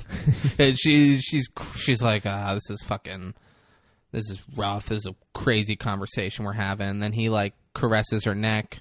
He's like, I love you, Nicole. And she kind of looks up at him, and you could tell she's like, I'm forgiving him. But she doesn't say it back. She doesn't. So now Dad is getting home, And he walks in. He's like, hello? Surprise, surprise. Everybody? And he looks out on the back porch, and Mark Wahlberg throws Reese Witherspoon in the pool. And then his girlfriend is walking by, and Mark Wahlberg grabs Dad's girlfriend and, like, pulls the magazine out of her hand and pushes her in the pool. And then she swims up. She's like, hey, how you doing? We're just beating the heat. It's the summertime. You know how hot it gets? We're just having a dip in the pool. He's like, what's he doing here? It's like, Nicole invited him. She's like, would you rather she lied about it and went and fucking hung out with him wherever? Like, they're here. She's being honest with you. You need to take this as a win. And then Marky Mark over on the other side of the pool is just aggressively making out with Reese Witherspoon, but looking Dad in the eyes while he's doing it. Dude, like kissing her all over her forehead and just staring right into his soul. Dude, if I'm the dad, I would fucking grab that motherfucker by the throat and throw him. Bro, I fucking... Marky Mark would fuck him up. Yeah, maybe, honestly, but... But hell no, dude. If I'm the dad, am I going to allow some little fuck like Mark Wahlberg here? It's not a little fuck. Marky Mark is jacked to the fucking gills, dude. Like, he is so ripped in this movie. Dad's like,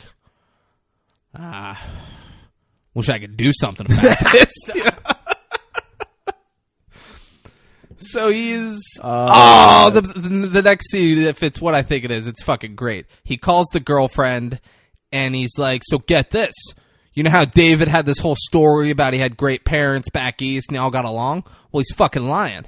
He bounced his whole life. He bounced around from foster home to foster home until they kicked him on his ass on his 18th birthday. Like, just like, oh, I fucking got him. And the girlfriend's like, so he's embarrassed about being an orphan, which, by the way, isn't his fault. And he made up a story about having a good childhood to impress a girl he liked. She's like, what do you like? Come on, Steven, this is crazy. What are you selling me right now? Like, this piece of shit orphan didn't have a family. Like, she's like, what is wrong with you right now? And he's like, he's like, the kid's a psychopath. Yeah, he's like, I know it. He's like, for sure, you know. And it's like, it's funny because, you know, it's the dad is puzzling some good shit together, but everyone's but so like, it's insane that Dad's right about this based off of what he's piecing together. Well, especially if you don't know, especially if you don't have any, you know, I don't want to say like perspective like the dad does of Mark in the movie. You know what I'm saying? Like, if you're the mom, like the mom is like, you're an asshole for thinking that. What's wrong with you? Yeah. Don't assume that shit because of that. That's fucked up. Yeah. So then, the dad is, after that, he's just like not believing it, right? He's not taking in what the wife is saying, so he's like, "Fuck this! I'm gonna go do my own dirty work." Yeah, he's like, "You think what you want." I don't trust this kid. Yeah. So then he goes and tracks down Marky Mark, who is pulling up to the high school where Reese goes, and the dad flanked him and pulled up on the opposite side of the road and said, "Hey, do you mind if we talk for a second?" And then he was like, meet me over here down the street. And then so Mark's like, yeah. So at first he's like, I'm meeting Nicole here. He's like, this will just take a second. Yeah. He's like, pull around. Yeah. So then Mark follows him down the street and they get out the car. And this is a great little scene because this establishes a lot for like the rest of the movie. And the dad's immediately like, all right, Mark. Well, what's his name again? Marky Mark. Yeah, Marky Mark. He goes to Marky Mark. And he's like, you're going to stop seeing Reese immediately. And then, David, you go ahead and you honestly do the Mark accent very well. He goes, wow, I guess you're not a faggot, Mr. Walker. He goes, excuse me? He's like, no, it's a compliment. You know, like, obviously, like, you're overworking yourself at the job and you're failing there. You know, Reese doesn't feel like she has a father figure. That's why she's running into my arms every chance she gets. And obviously you're not holding up your end of the bargain with the missus, because if you were, she wouldn't be all over my stick every time I'm over there. And he's like getting angry, be like, hey, come on, Mr. Walker, don't yell. We're practically family. It's a good thing, you know? We're family. We're together now. And he kind of like lightly pokes him in the chest. And he's like, you listen here. You're going to stop seeing my daughter, all right? You will not see her again. Pokes him in the chest. Not hard, but pokes him a couple times. And then he goes and gets in his car and leaves. Mark Wahlberg wins that exchange, by the way. He just fucking makes him look like a little God bitch. damn, David's fucking memory is on point. Marky Mark is so calm through the whole thing, and he's in just anger from the dad. And then he gets in his car and leave, and as he's driving away, Marky Mark just starts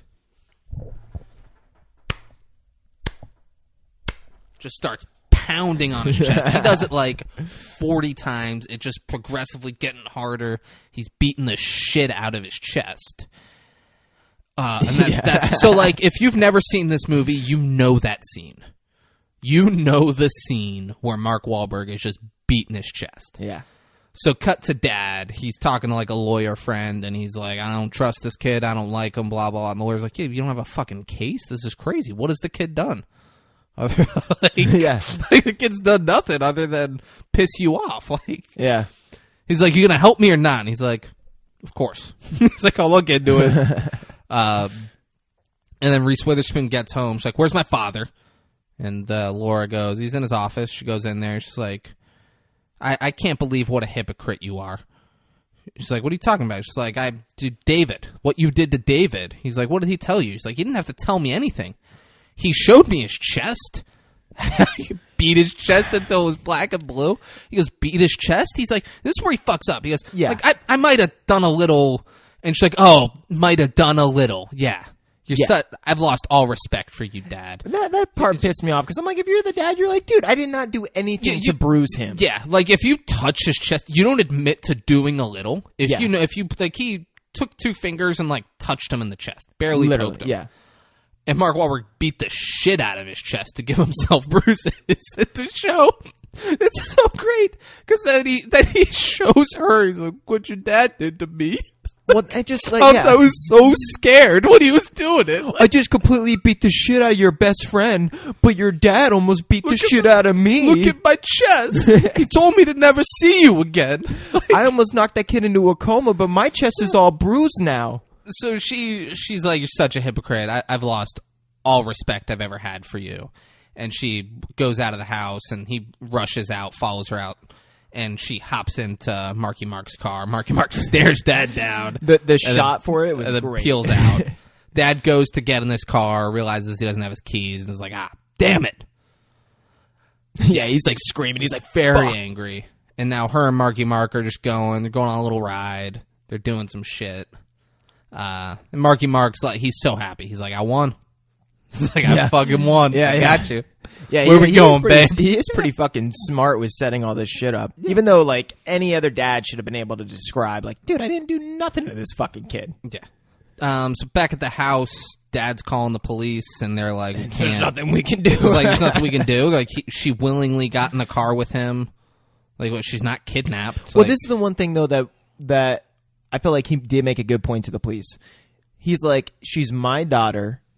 And even though she went willingly, she's 16, and this kid is older than 18. Like, I don't even know if he knows the age, but he's telling the cops, like, he's, older than 18. She's, a minor, and I need her back home. I feel like she's been, like, abducted, even though she I don't know. I'm like, do cops do anything in that scenario?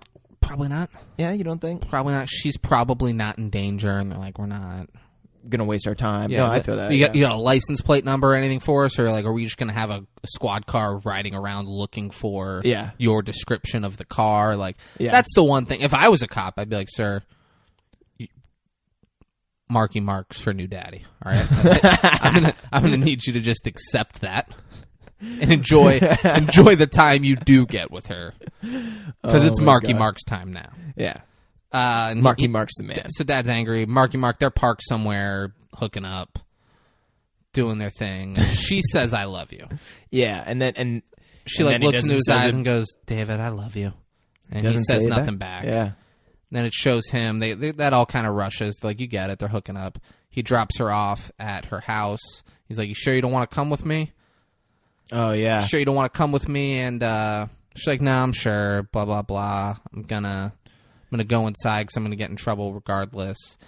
And then she goes in. Dad and girlfriend are sleeping. She walks back out. His car's gone. She gets in her car and drives to Mark Wahlberg's house. She gets there, tons of cars, loud music playing. And she kind of cautiously walks up to the window where Alyssa Milano's there with that dude.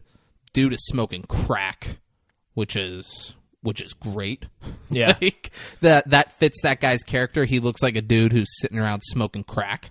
Alyssa Milano's just like giving him a lap dance.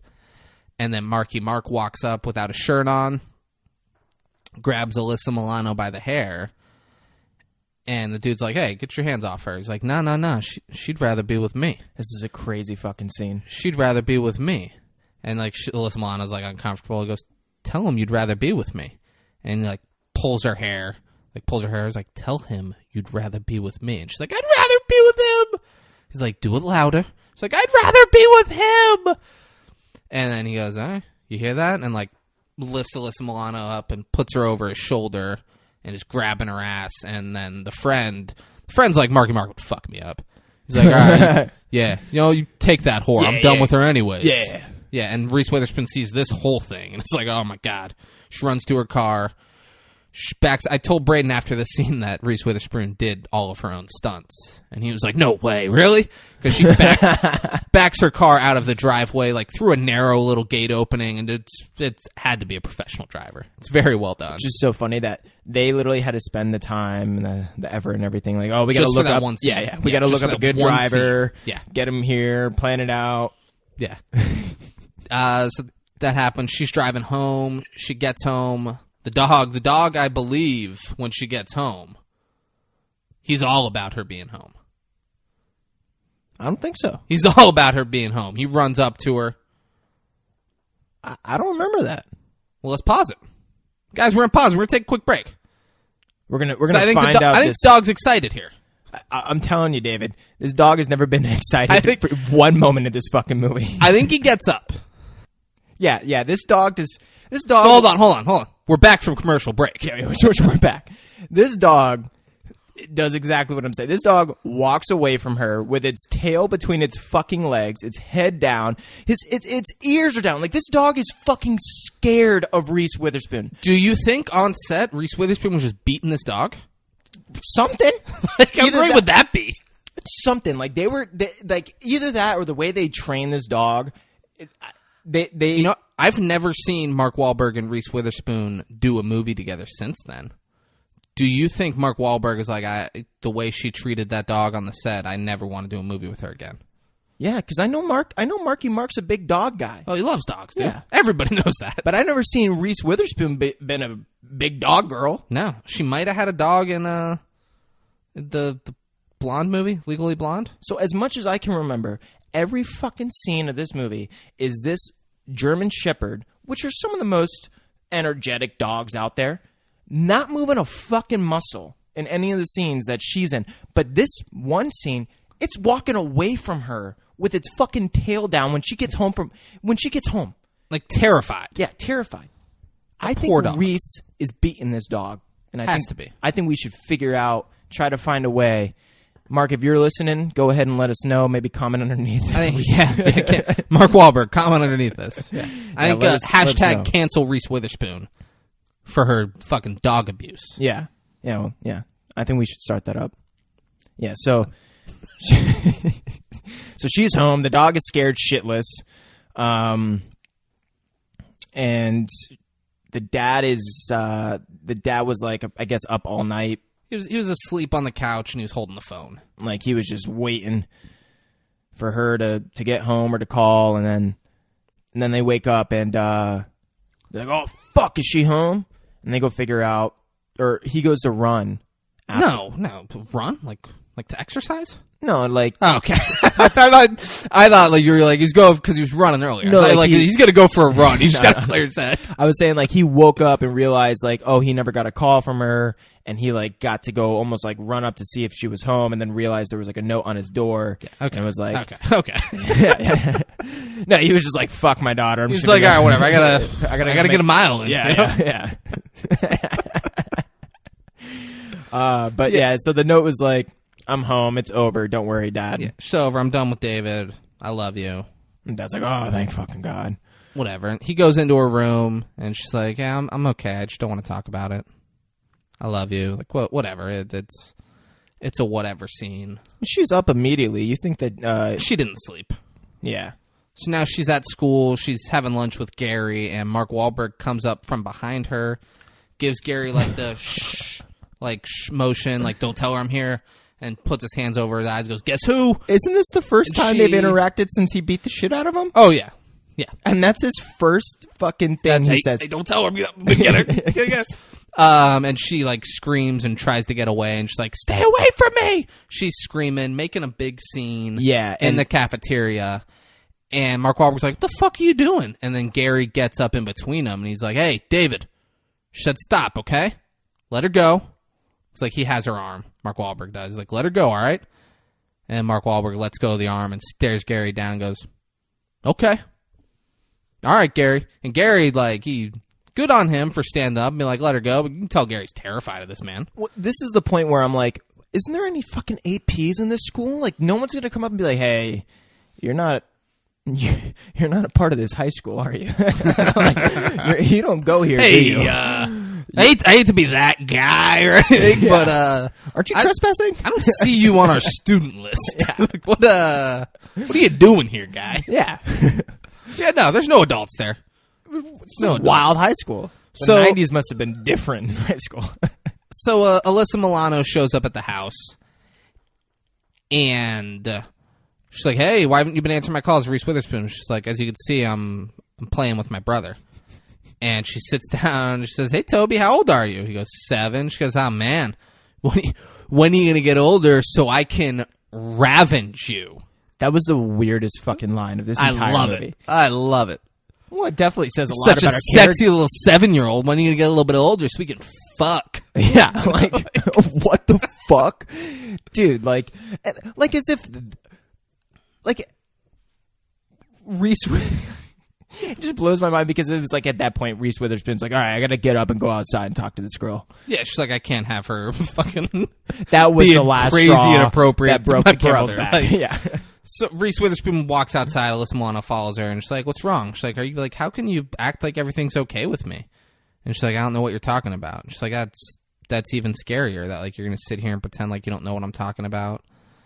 She's like, just leave me alone. And then Alyssa Milano. It's well done because they go back and forth for like a minute for a while. It's just back and forth. Like I don't know what you're talking about. Believable because it definitely does take a little bit. If someone has a fucking lie like that, like you got to overpress them for them to fucking get it out. Yeah. You know? So I thought they did pretty well. Alyssa Milano kind of realizes what's going on, and Reese Witherspoon just like whatever, I just leave and like goes inside and she's like, no, Nicole, you can't do this.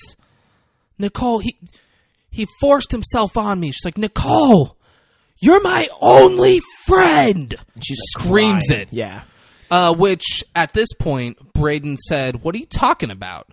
You're rich and you're hot. Like, what do you... you don't have all these rich, hot friends with you? Yeah, bro. That's why I was thinking. I'm like, she's fucking a dude who might be 40 and is smoking crack. She's hanging out in that fucking that's my exact derelict point. house.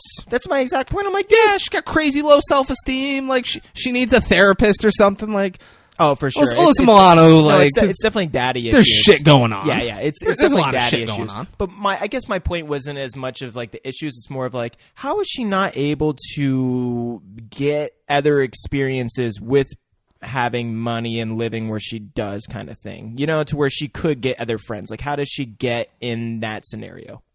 I mean, her family dynamic is weird. It's probably hard for her to trust people. No, yeah, she's definitely got like daddy issues or something, or trust issues like you, man. Yeah, all those trust issues you got. I think Alyssa Milano's got a lot of the same thing. And I remember your phase where you were hanging out in the crack houses and you were just getting tossed around to everybody in the house, you know. But like, so like, she's got other people in her life. It's clear, like, Reese Witherspoon's her only real friend. It's the only like crack house. That's like the only person she trusts and feels like actually comfortable around. Yeah, makes sense. Yeah. Even though she's rich and she's hot, it makes sense. Yeah. So now she's driving away, and Marky Mark is on her tail. He's like flashing his lights. He gets over on the side. He's like, pull over. She's like, I'm not pulling over. Just keep speeding up. Well, this is where I was hoping that his car would just fucking explode. Like I was not. That would be so anticlimactic. If he just died in a car explosion here, that would suck. This would be such a bad movie. Well, I guess not like kill him, but just like the car break down or something. So he's following her. He's like, pull over. She's like, no, it's And it's one lane each way type of road, so he's in the lane where oncoming traffic would be going. So a couple times he pulls and gets behind her. And then another time he pulls up on her side and he's like, pull over. And she's like, no, I'm not going to pull over. And he's like banging into the side of her car at this point. He's willing to risk it all just to figure out. And she points and shows him that a car is coming. And Mark Wahlberg just casually, he's got one hand on the wheel and just sits back in his seat. And he's like, whatever happens, happens. And she's like, oh my God. And there's a side street, so she pulls into it. And then Mark Wahlberg follows her over there. So now they're both parked. He gets out. She is out of the driver's seat. She's like sitting like with her front to the car. And she's like, please don't hurt me. Please don't hurt me. He reaches in the window, smacks her in the head, pulls her out. And he's like, what the fuck did you tell her? What the fuck did you tell Nicole? She's like, I didn't tell her anything, but she knows. I don't know how she knows, but she knows about last night. And he's like, oh, you fucking whore. He's like, you're going to fix this or I'm going to fucking kill you, all right? And then as he's walking away, he goes, quit crying. You fucking loved it. Yeah, that was a Like, wild Mark line. Wahlberg is fucking crazy. So he raped this girl the night before, and then quit crying. You fucking loved it. And she is fucking... She's sobbing. She's terrified. She is a rape victim who was just confronted aggressively by her rapist.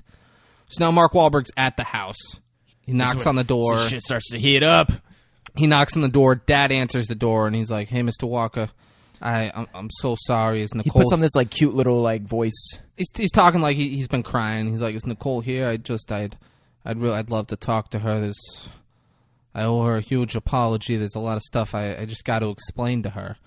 And he goes, "You will not be talking to my daughter tonight or any night for that matter. She has no interest in seeing you." And he's like, "My number one job is to make sure that you never talk to my daughter again." Yeah. So then he closed the door in his face, and Mark Wahlberg, like, he kind of, like, the intensity, he's like, all right, Mr. Walker, we're going to get to it.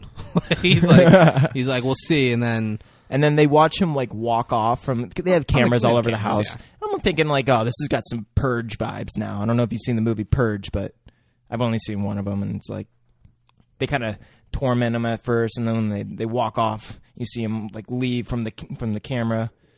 It's got the Purge vibes. All right. Yeah. All right. So now, so he leaves, and then we cut to Mark Wahlberg at his house, and he's given himself like a prison poke and pick tattoo in his bathroom. Like, he's just like blood everywhere. He's got a hot pen that he's doing the ink. And just on his chest and abs. It was really, this felt like just an excuse to show how fucking ripped Mark Wahlberg is in this movie. Yeah. Because he's shredded. Oh, dude, he hit a flex, too, when he showed the tattoo. And it's, he gave himself a tattoo that said, Nicole, the number 4, and then Eva. EVA. On, like, chest down to his abs. Like, just the most, like... Forever. Nicole forever. like, just the weirdest, like, why? What? Why not just Nicole? Yeah. Like, just Nicole that still gives off the creepy vibe they were going for. Forever makes it seem like he's a fucking child. Yeah. Like he's like autistic or something. No. No? Autistic? Forever? Autistic? Though? And then you keep saying forever as if I'm going to be like, oh, yeah, that is autistic. Well, like... That's a child.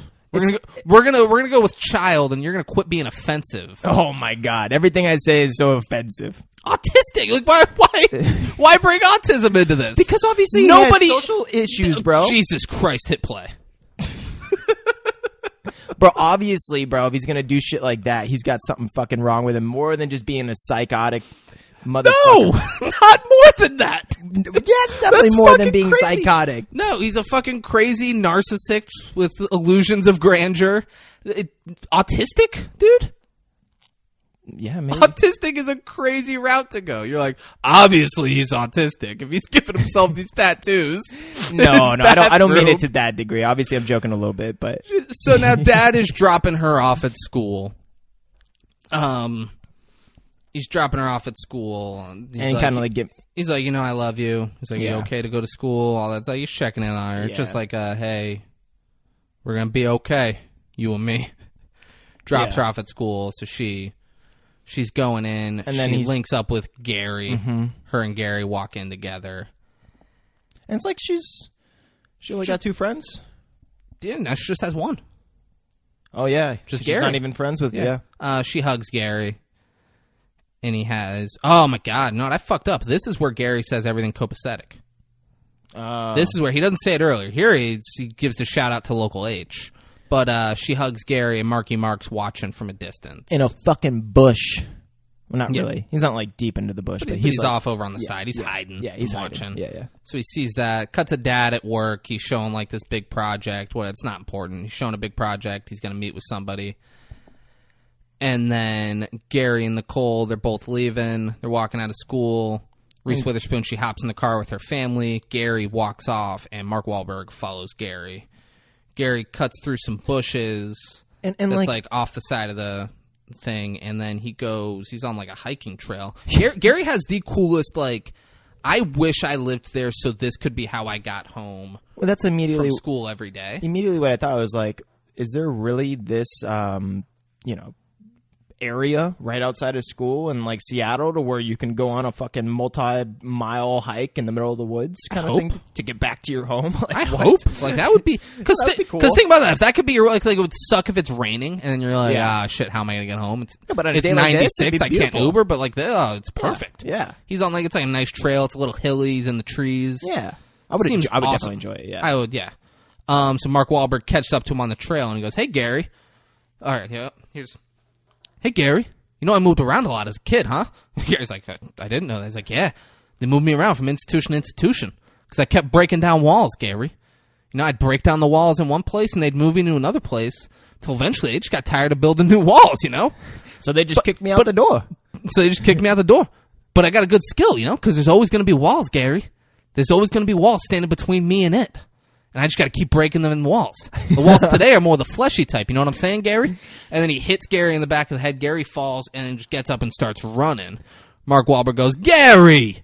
And then sprints after him, knocks Gary down, and then just in one motion, snaps his neck. But when he knocked him down, this is like an Avenger, Captain America fucking knockdown. This dude hit a fucking front flip type of shit. He knocked the fuck out of him. Dude went flying 10 fucking feet. And then Mark Wahlberg comes up and just snaps his neck. Snaps his neck as if he's like a trained fucking killer.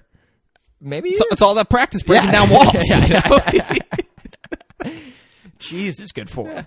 So breaks Gary's neck, and then we show Reese Witherspoon, the girlfriend, and Toby are walking around the mall.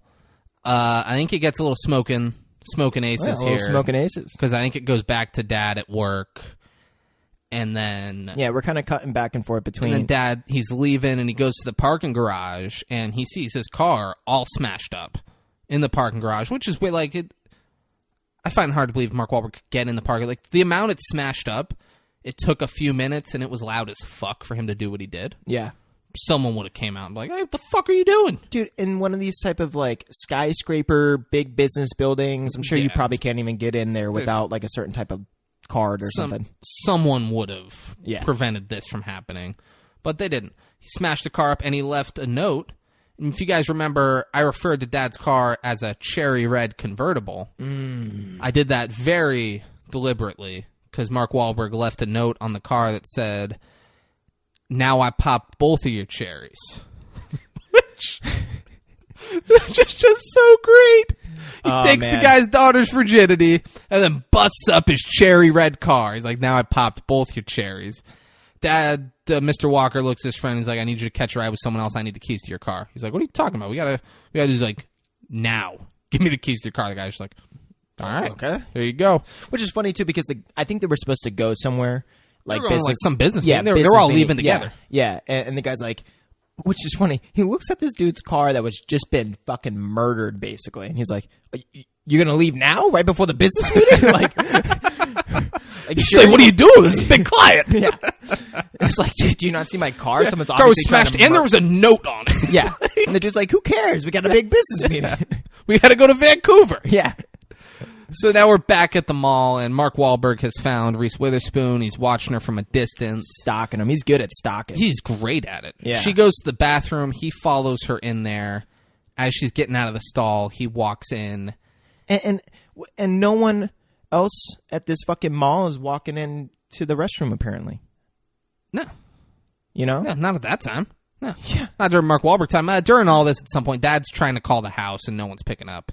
Yeah, Then they got Mark fucking Wahlberg, phones in the car. Yeah. That's some cool 90s He's got a shit car right phone. there. He's calling the house phone.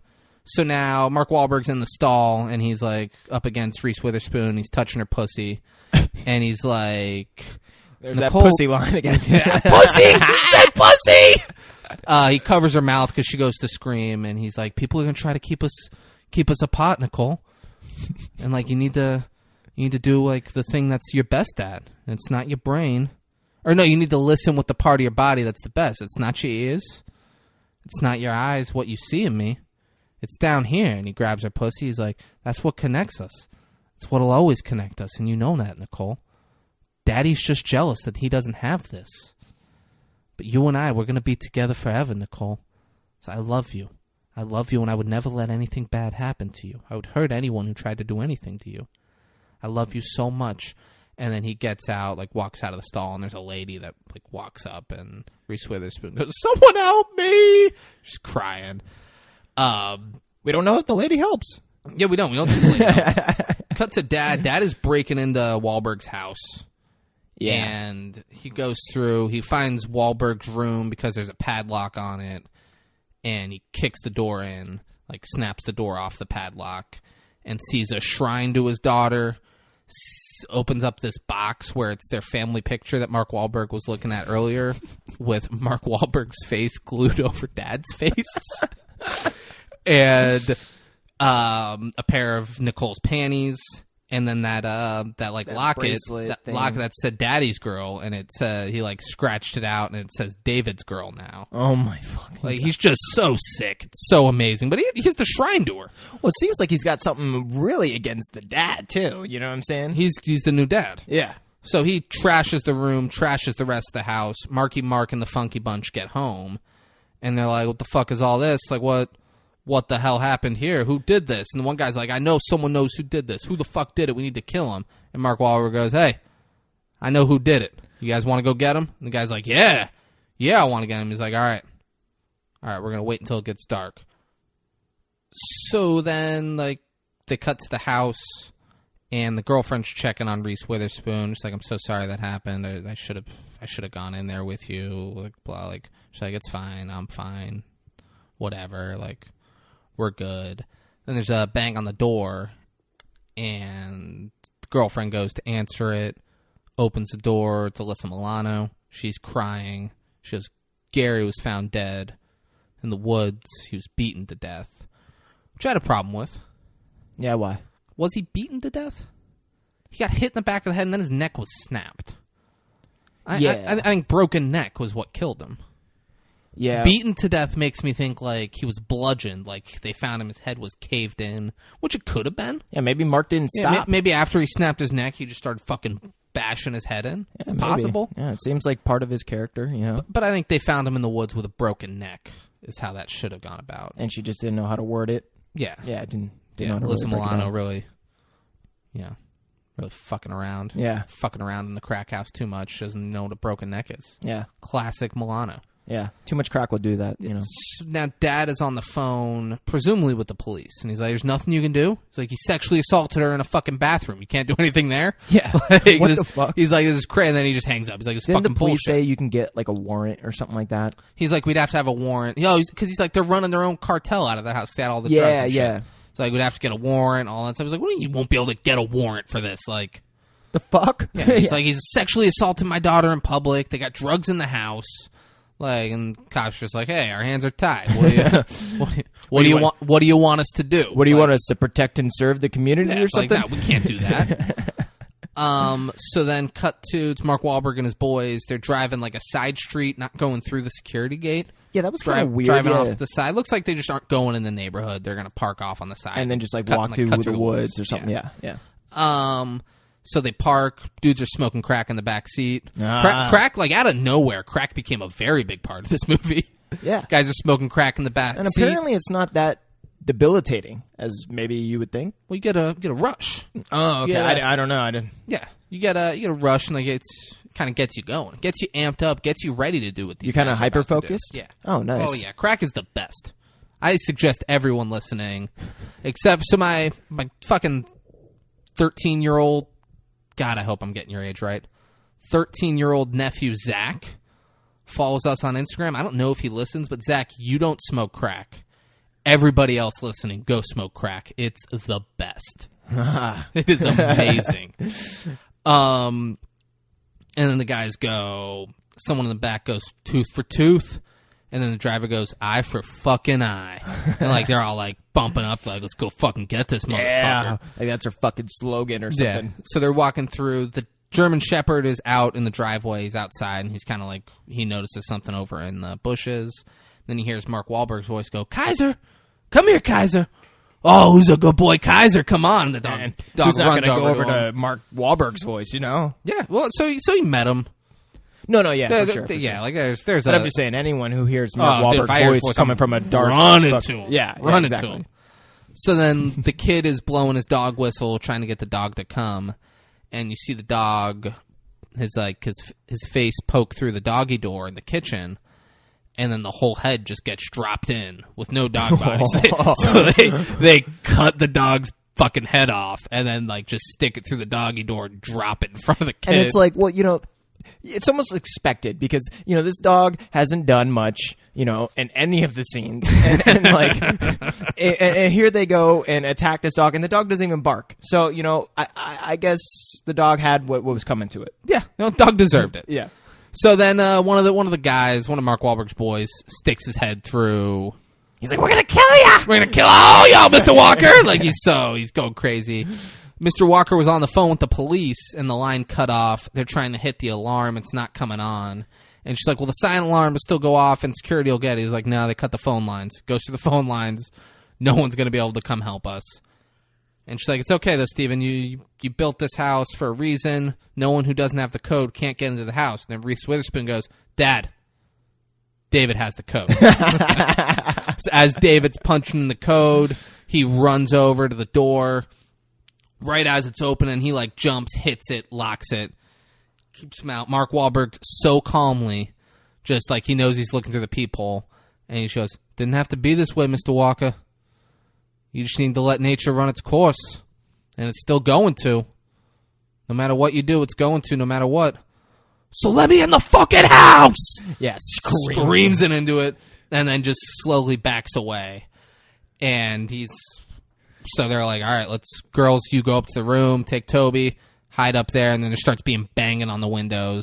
They look over, guys throwing rocks, trying to break it. And I guess it makes sense. You know, at first I was like, oh, they got fucking... like shatterproof windows, and I'm like, oh well, they are living like right on the edge towards the water. Maybe there's like, you know, storm or something to where they would need, you know, kind of like hurricane, you know, storm windows, because they're throwing like fucking boulders, rocks, and shit at these windows, not doing a fucking thing. Yeah, it's not even denting it. Yeah. So they're shutting off all the lights.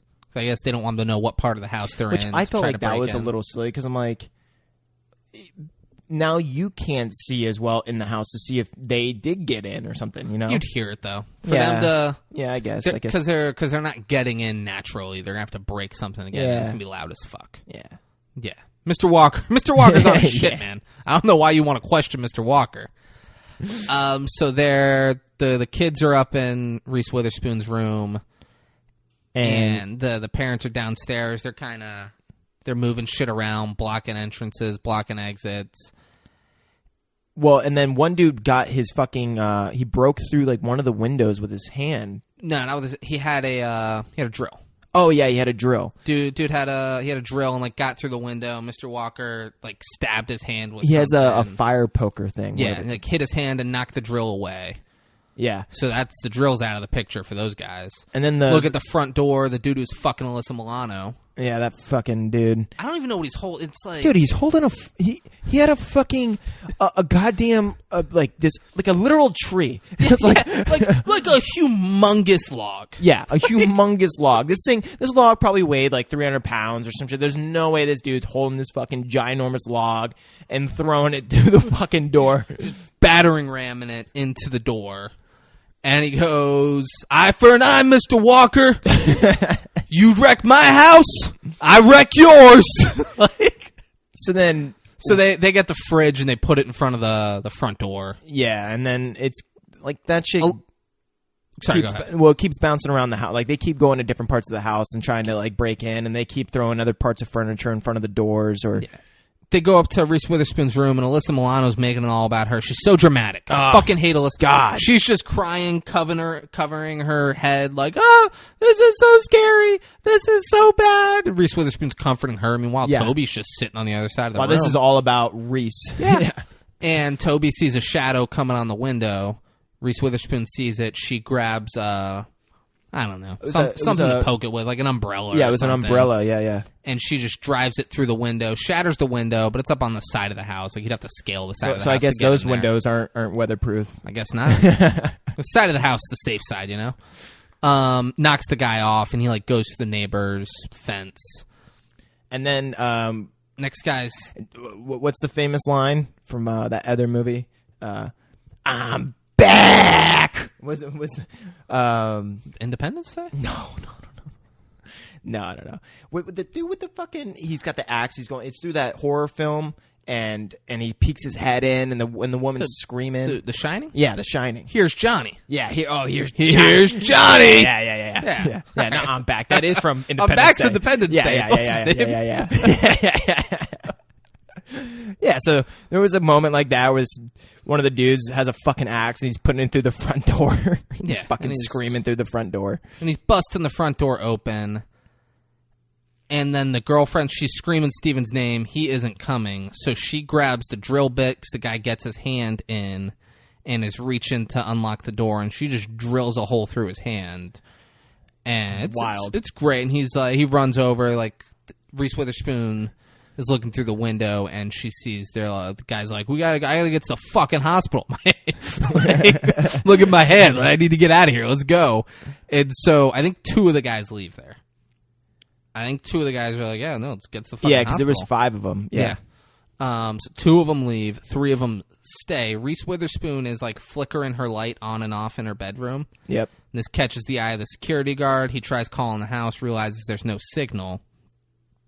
So he hops in his truck and he's like, all right, I'm gonna go sort that shit out. Go do my job. Yeah, I'm gonna go he's like, you know what? My best friend from childhood, my very best friend, he's in trouble. I need to go. Me and him have known each other our whole lives. We're best friends. Yeah. I need to go help him. Hell yeah, that's what I was thinking. I was like, no, you were here right. Comes the best friend. He said, I need to go do my job. I'm getting paid to do this. So, and they're noticing, the guy's flashing his lights, they're noticing that he's coming. So Mark Wahlberg just kind of casually is walking off the property, and he's like, hello, sir. And the guy gets out, points a gun at him. He's like, put your hands where I can see him, and put him in front of the car. Not 1, 2 guns. No, just 1 at this point. Was it? Yeah. He's like, put your hands where I can see him, put him in front of the car. He's like, sir, I'm just going to see my girlfriend. I'm sure this is just a misunderstanding. And he starts patting Mark Wahlberg down. And then the dude who was banging Alyssa Milano comes out and tries to, like, pistol whip the security guard. And the security guard, this guy's fucking nailing it because he ducks out of the way, grabs the gun out of the guy's hand, and then is pointing 2 guns at them. And he's like, what are you assholes doing? And Mr. Walker walks out, punches the one guy in the face, punches Mark Wahlberg in the face. And the security guard's like, Mark Wahlberg, real quick.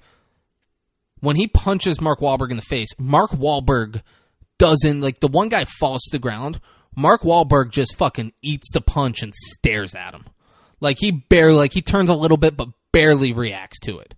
Bounces right back and is in Mr. Walker's face. Mark Wahlberg's such a badass. Yeah. And then right after that happens, the third guy shoots the security guard in the back. Bless you. Thank you. Shoots the security guard in the back and then comes up and is pointing a gun at Mr. Walker.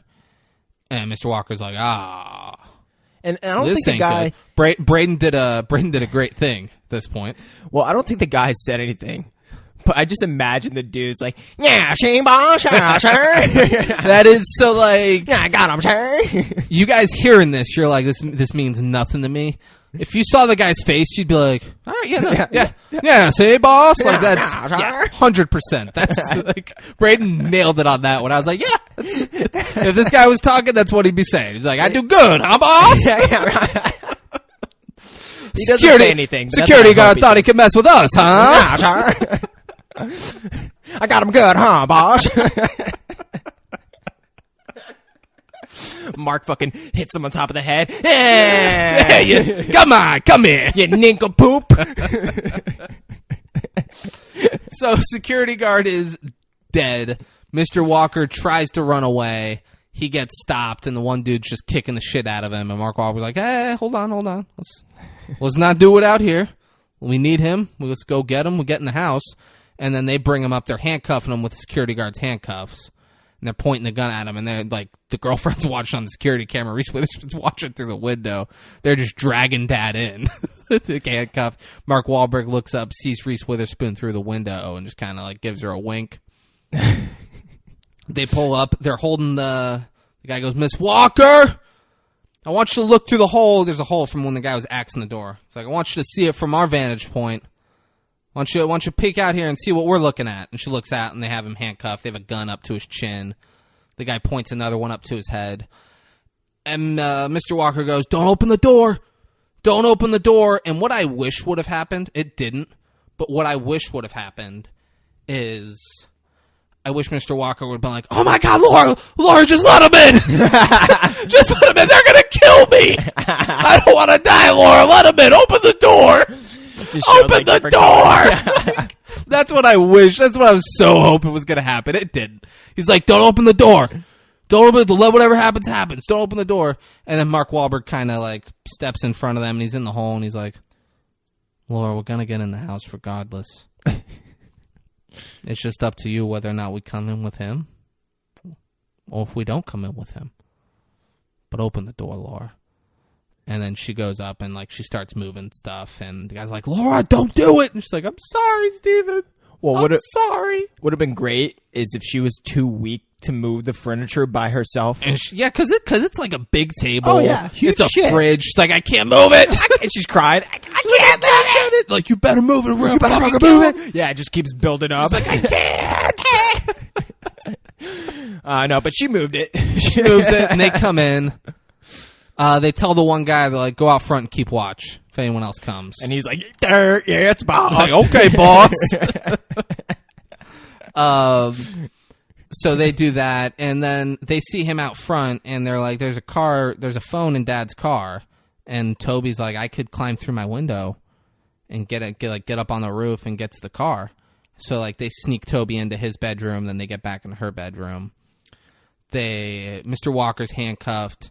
The guy's handcuffing Laura, and he's like dry humping her ass while he's doing it and making Mr. Walker watch. It's fucking dark. Like it is so dark. He's like, yeah, you like this, Mr. Walker? I am sure that was a different take, and they did a couple of takes, and the director's like, hey, you know what? Actually dry hump her when you're... I think they did a couple takes without it, and then that actor was like, hey, made the artist. He didn't ask. He just made the artistic choice to do it, and the director was like, yes, keep going.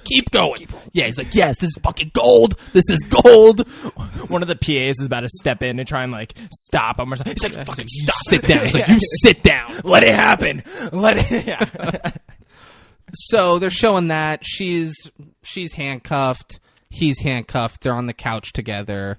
The little brother's like sneaking on the roof. You see the dude out front like, just like wondering about probably dumb shit. He's like sitting down, like not looking. The kid sneaks behind him. You can see him sneaking around, and then he turns around. It's classic like scary movie stuff. Like he turns around right as the kid's out of sight. So they're handcuffing the parents. Yeah, they're basically just they put tape over the dad's mouth. The kid's in the garage calling 911, and he's calling 911, and the guy like opens the garage right after he calls it, and the kid just puts the car in gear, slams it in reverse, runs this guy over, murders someone. This kid's 7, and he murders someone. and the next time we see him, he is way more calm than he was before. Yeah. Like this kid is going to murder a lot of people in his life after this. He got a taste for blood. And I'm pretty sure you said it when we were watching. It was like premeditative, right? Didn't you say something like that? Like this kid fucking thought about this? Like he fucking... No? I thought you said something about it was premeditated. I didn't, because it looked very reactionary to me. Oh. Yeah.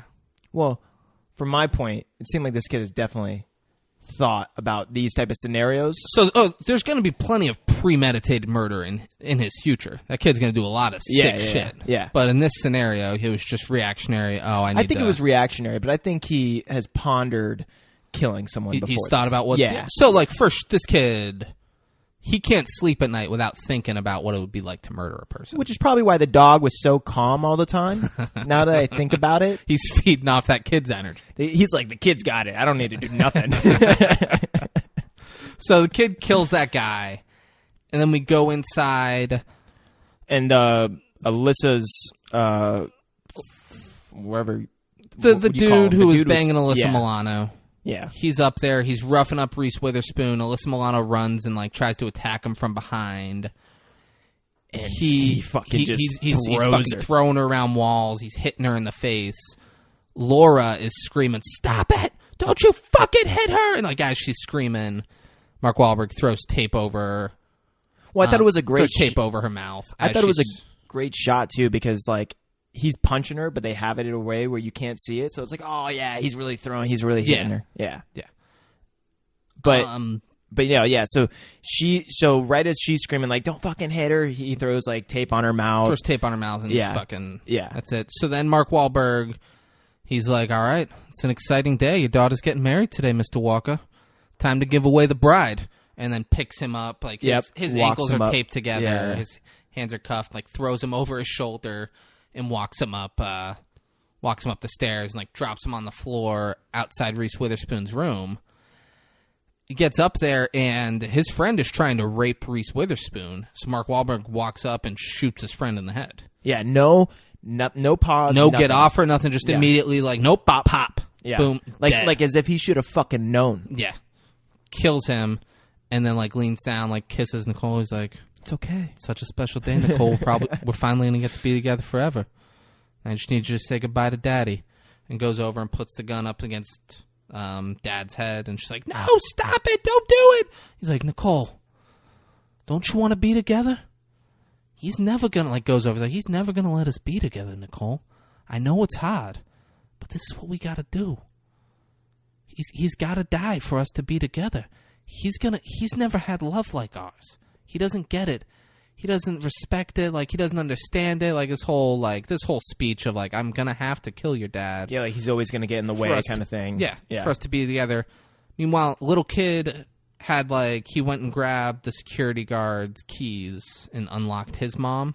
Yeah. And then mom gets up. She crawls up the stairs quietly, unlocks dad's keys, unlocks dad's handcuffs, uses the keys, and dad gets up and runs at Mark Wahlberg. Mark Wahlberg, just without turning around, couldn't more make dad look like a bitch. Like, barely turns around and just pistol whips him in the head. Like, just knew dad was coming, just fucks him up. And then he gets on top of dad. He's pointing. And I was looking forward to it because I'm like, oh, dad's gonna do what dad does. Yeah. Nope. And he's like, "Say goodbye to Daddy, Nicole." And she gets up. She grabs the peace pipe that he won her. Yeah, that he won her when they were at the carnival the night he fingered her on the roller coaster. And fingered her pussy braid. Huh? You like that word? But she's picking it up and like she gets up and moves toward him and he's kneeling on dad's back and he goes, "Daddy, you will forever hold your peace." Because it's like, it's their wedding night, he keeps saying. So it's like, if anyone has any objections, speak now or forever hold your peace. He said, "You will forever hold your peace." And she stabs him in the back with the peace pipe. And he gets up and he's like more shocked than anything. He's like, "What?" He's like, "You stabbed me?" And so dad gets up to start fighting Mark Wahlberg. And Mark Wahlberg's winning the fight again. Like, it's so demoralizing for the dad. Yeah. Because Mark Wahlberg, has like, dad's fighting with him, like, he's gash fucking him up. in the back. And he just, like, he throws dad over her dresser into the corner of the room. and then like he's barely paying attention to Dad. Well, there's a point where he got him up on the. He's beating this. So Dad got in some offense because he snuck up behind Mark Wahlberg, and then Mark Wahlberg just fucking wrecks him. He's throwing him around the room and just keeps not caring about Dad, going towards Nicole. And then Dad, like, finally, one of these last stands, he's going up, he's walking towards Nicole, and Dad runs up and grabs Mark Wahlberg, throws him against the wall. Wahlberg comes at him, and then Dad throws him through the window. And we see Mark Wahlberg land on, like, some rocks. Like, they're on the ocean. He lands on the rocks, does a flip, lands on them. Dead. Movie's over. There's no words that are said after that. It's just dead. Movie's over. 9.9 out of 10. This movie is so amazing. Dude, they might hug or something after, but there's not a big like, oh, that was the craziest thing we've ever been a part of. There's very little dead air after. It's just dead. End of movie. Okay, so first off, Dad fucking threw Mark Wahlberg like 40 fucking feet he threw him far. Out that window, dude. And nothing about his fighting, any interactions he had with Mark Wahlberg, made me think he was going to be able to do that. Yeah, at all. But he didn't. That's where they lose the 0.1 for me. Other than that, this is a perfect movie. Yeah. It was that. If he would have fell like on the balcony, like it didn't go as far, like if Mark's body just would have dropped more, with gravity straight down rather than go out 40 feet. Exactly. That's where you lose the 0.1 for me. So now I'll remember in the beginning, I was like, remind me of that scene, David. I actually forgot that, but I'm glad you remembered, because I would have re-listened to this and been like, we never fucking circled back to what Braden wanted to talk about. So the scene where Mark goes to the bathroom and he just meets the father, and then Alyssa walks in, there's a point where Alyssa Milano, she's, flirting with the dad, kind of like showing her butt while trying to like fix her shoes or some shit. Mark notices the dad noticing that, and he kind of smiles. Do you think that they were like working together or some shit? Like, what was the point of Alyssa trying to like seduce the father while Mark was there, when Alyssa knows that Mark is that kind of guy? Yeah, could have been. It's like, what's up with that? They certainly alluded to that, but but also like Alyssa Milano later gets raped by Mark Wahlberg. So that's what I'm saying. I don't feel like they were in cahoots with it together. I think they were maybe then just trying to show that Alyssa would make bad decisions. Maybe. I don't know. Because like, what was the point of her? Obviously, she was being deliberate with, the little things she was doing in that scene. You know what I'm saying? Like, it was very deliberate. And she was calling him by his first name and said, "You should come with us. You could win me a prize." Like, she's obviously flirting with him. But also, like, we knew she made bad. Like, she fucking went to that fetish party, and so you just think it's more of like her character than it is anything schemish or anything like that? Yeah, I have no idea. Yeah, I just 9.8. Ah, okay. That's all right, 9.8. Yeah, I have no idea. Like, because like it felt like it could have been schemish. Felt like they could have. Her and Mark Wahlberg could have been on the same page. Yeah, I just didn't understand. But also, like, other than when Mark Wahlberg is sexually assaulting her or beating her up in her car, we never see those two just talk. To each other. That's why I felt like it was so weird. Yeah. And then as well. Reese never addresses the finger point. Never. I guess there's no point at that point, later in the movie to address it, but I just think it's funny. She never addresses, never like even thinks it's weird. Like all this other shit that ended up happening. So she thought it was weird. She makes a face when he does it. No, yeah, she thought it was weird at the time, but like never questions him like, oh, what do you do with your friends? Like how do these guys all know each other? Yeah, like nothing like that. Yeah. So I don't know. I felt like those two things were a little weird, and they never really got addressed. I felt like later in the movie, but yeah, that's literally it. Yeah, they just start zooming credits out roll after that. Yeah, credits roll while there's like an ambulance showing up and fucking like, I guess trying to clean up the. Oh yeah, and then we were noticing where's the body, and I explained this. What do you mean we were? Well, I didn't realize at first, and then you explained it to me. The water fucking. Yeah. Why you got to point Rose out you risen. not understanding tides? I wasn't going to say that. Why you got to make everyone know you don't know how tide works? No, I do. I just didn't notice it at first. I was like, wait, where's Mark's So body? there's like And then- as they're rolling the credits out, there's like a boat looking for the body in the water, and it's because his body was on the rocks. The tide rose, and yeah, his body left the rocks. yeah, And that's fear, guys. yeah. Couldn't beat that wall. Yeah, he couldn't beat that wall. He got so good at it, dude. He Yeah. got so good at breaking walls. Yep. But yeah, that's fear. Highly, highly, highly suggest Yeah. each and every one of you go and watch If it. you want to see Marky Mark and Reese in their prime. Absolutely. Yeah. And it's and Alyssa Milano in her prime. Mm-hmm. It's available. You can watch it on Hulu, HBO Max, or Amazon Prime with a premium subscription. Or you can rent it on YouTube, Nice. Google Play. I just burped, but I turned. I actually like that. YouTube, Google Play, Apple TV, or Vudu. You can rent it for $3.99. Nice. Yeah, so that's Fear. Check it out. Couldn't recommend it more. Marky Mark should have won Best Villain. Braden, tell the folks what we're watching next week. So next week we will be watching the 2009. I don't even know. I haven't seen the movie, but it is. Neither of our called- guys. Real quick. First time in 5-6 Kings history, neither of us have seen the movie we're gonna do. So this is going to be a dope little surprise. Hopefully it's a treat. But it is the 2009 movie called Brothers, starring Jake Gyllenhaal, Natalie Portman, and Tobey Maguire. I've seen little clips and snippets of the movie. It seems great. The acting seems fucking on point. I don't know, the storyline or anything, so I'm excited to watch it, and I hope you guys are too. It seems like a crazy movie, and it seems like a movie I would normally pick, which makes me very excited that Braden picked it. Oh, yeah. This is, if you guys haven't caught on, we do Braden picks a movie, I pick a movie, Braden picks a movie, I pick a movie, until you guys start suggesting movies that we're going to Yeah, do. unless you guys want to throw in some suggestions. You guys start jumping out there and giving us good movies to do. I did, we're going to have to do very soon. I did get a suggestion. Oh, yeah? It got suggested Lakeview Terrace, starring Samuel L. Jackson.